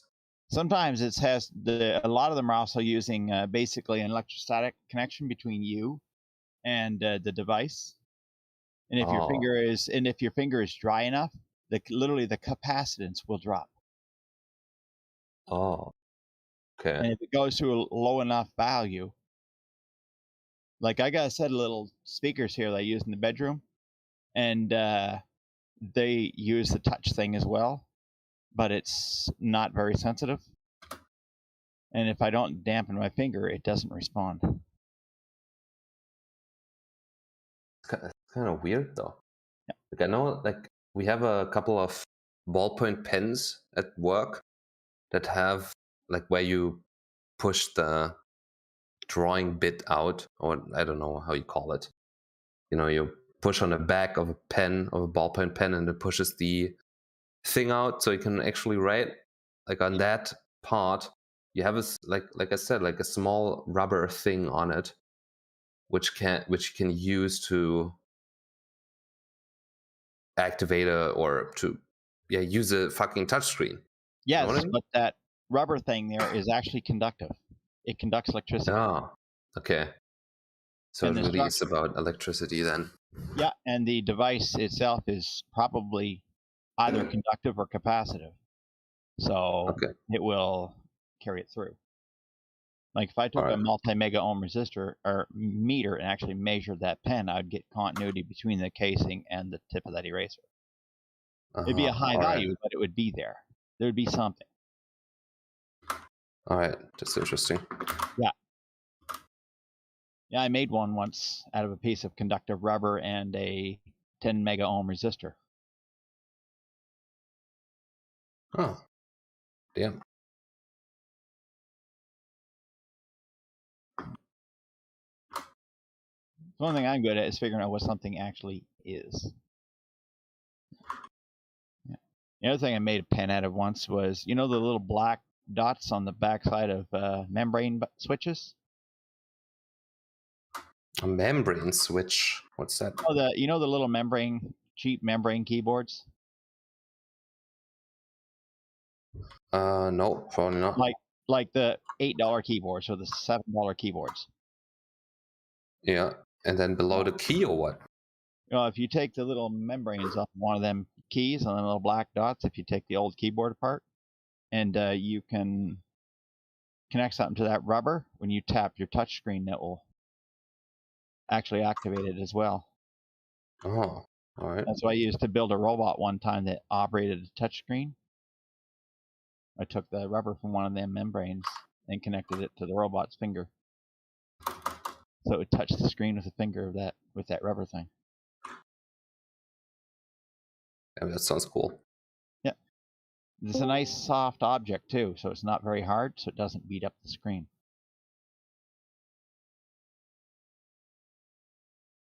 the homemade Arduino controlled robots doesn't really have the best of dexterity.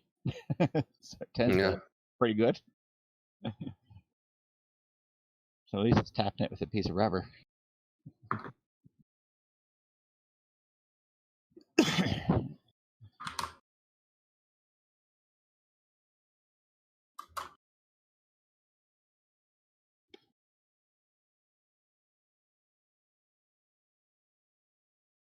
Well, Glass, it's approaching 2 in the morning for me, so I'm going to say good night.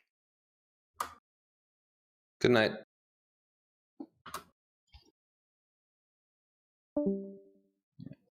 Yeah, the little membrane thing on the robot, it just went up to a little antenna is what it actually went up to. That's what the wire connected to.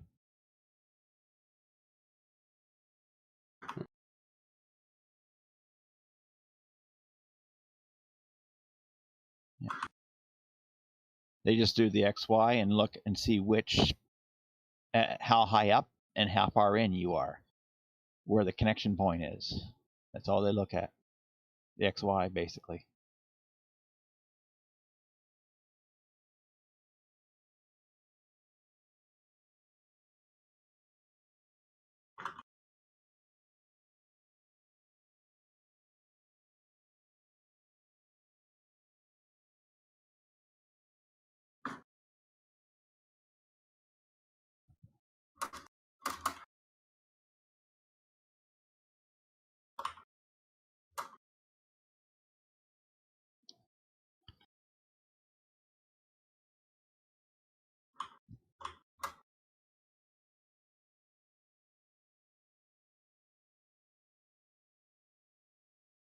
I'm going to hop a little bit and see what's going on.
Hello.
There's nobody here. I can take it over. Wahahaha.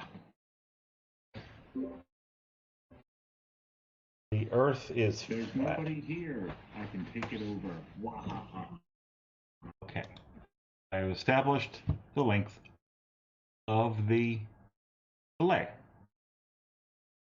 About 5 seconds.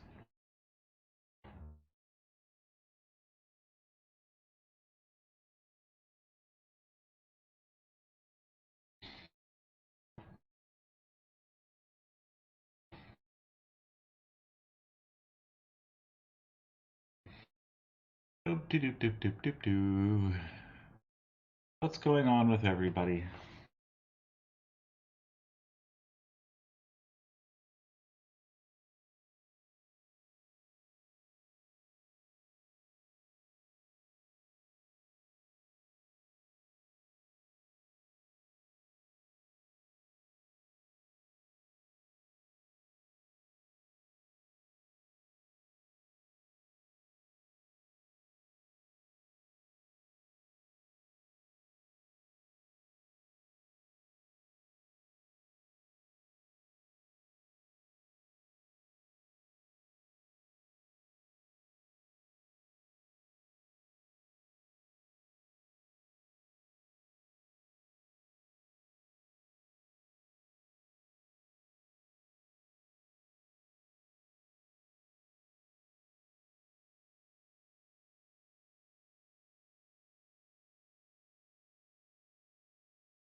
you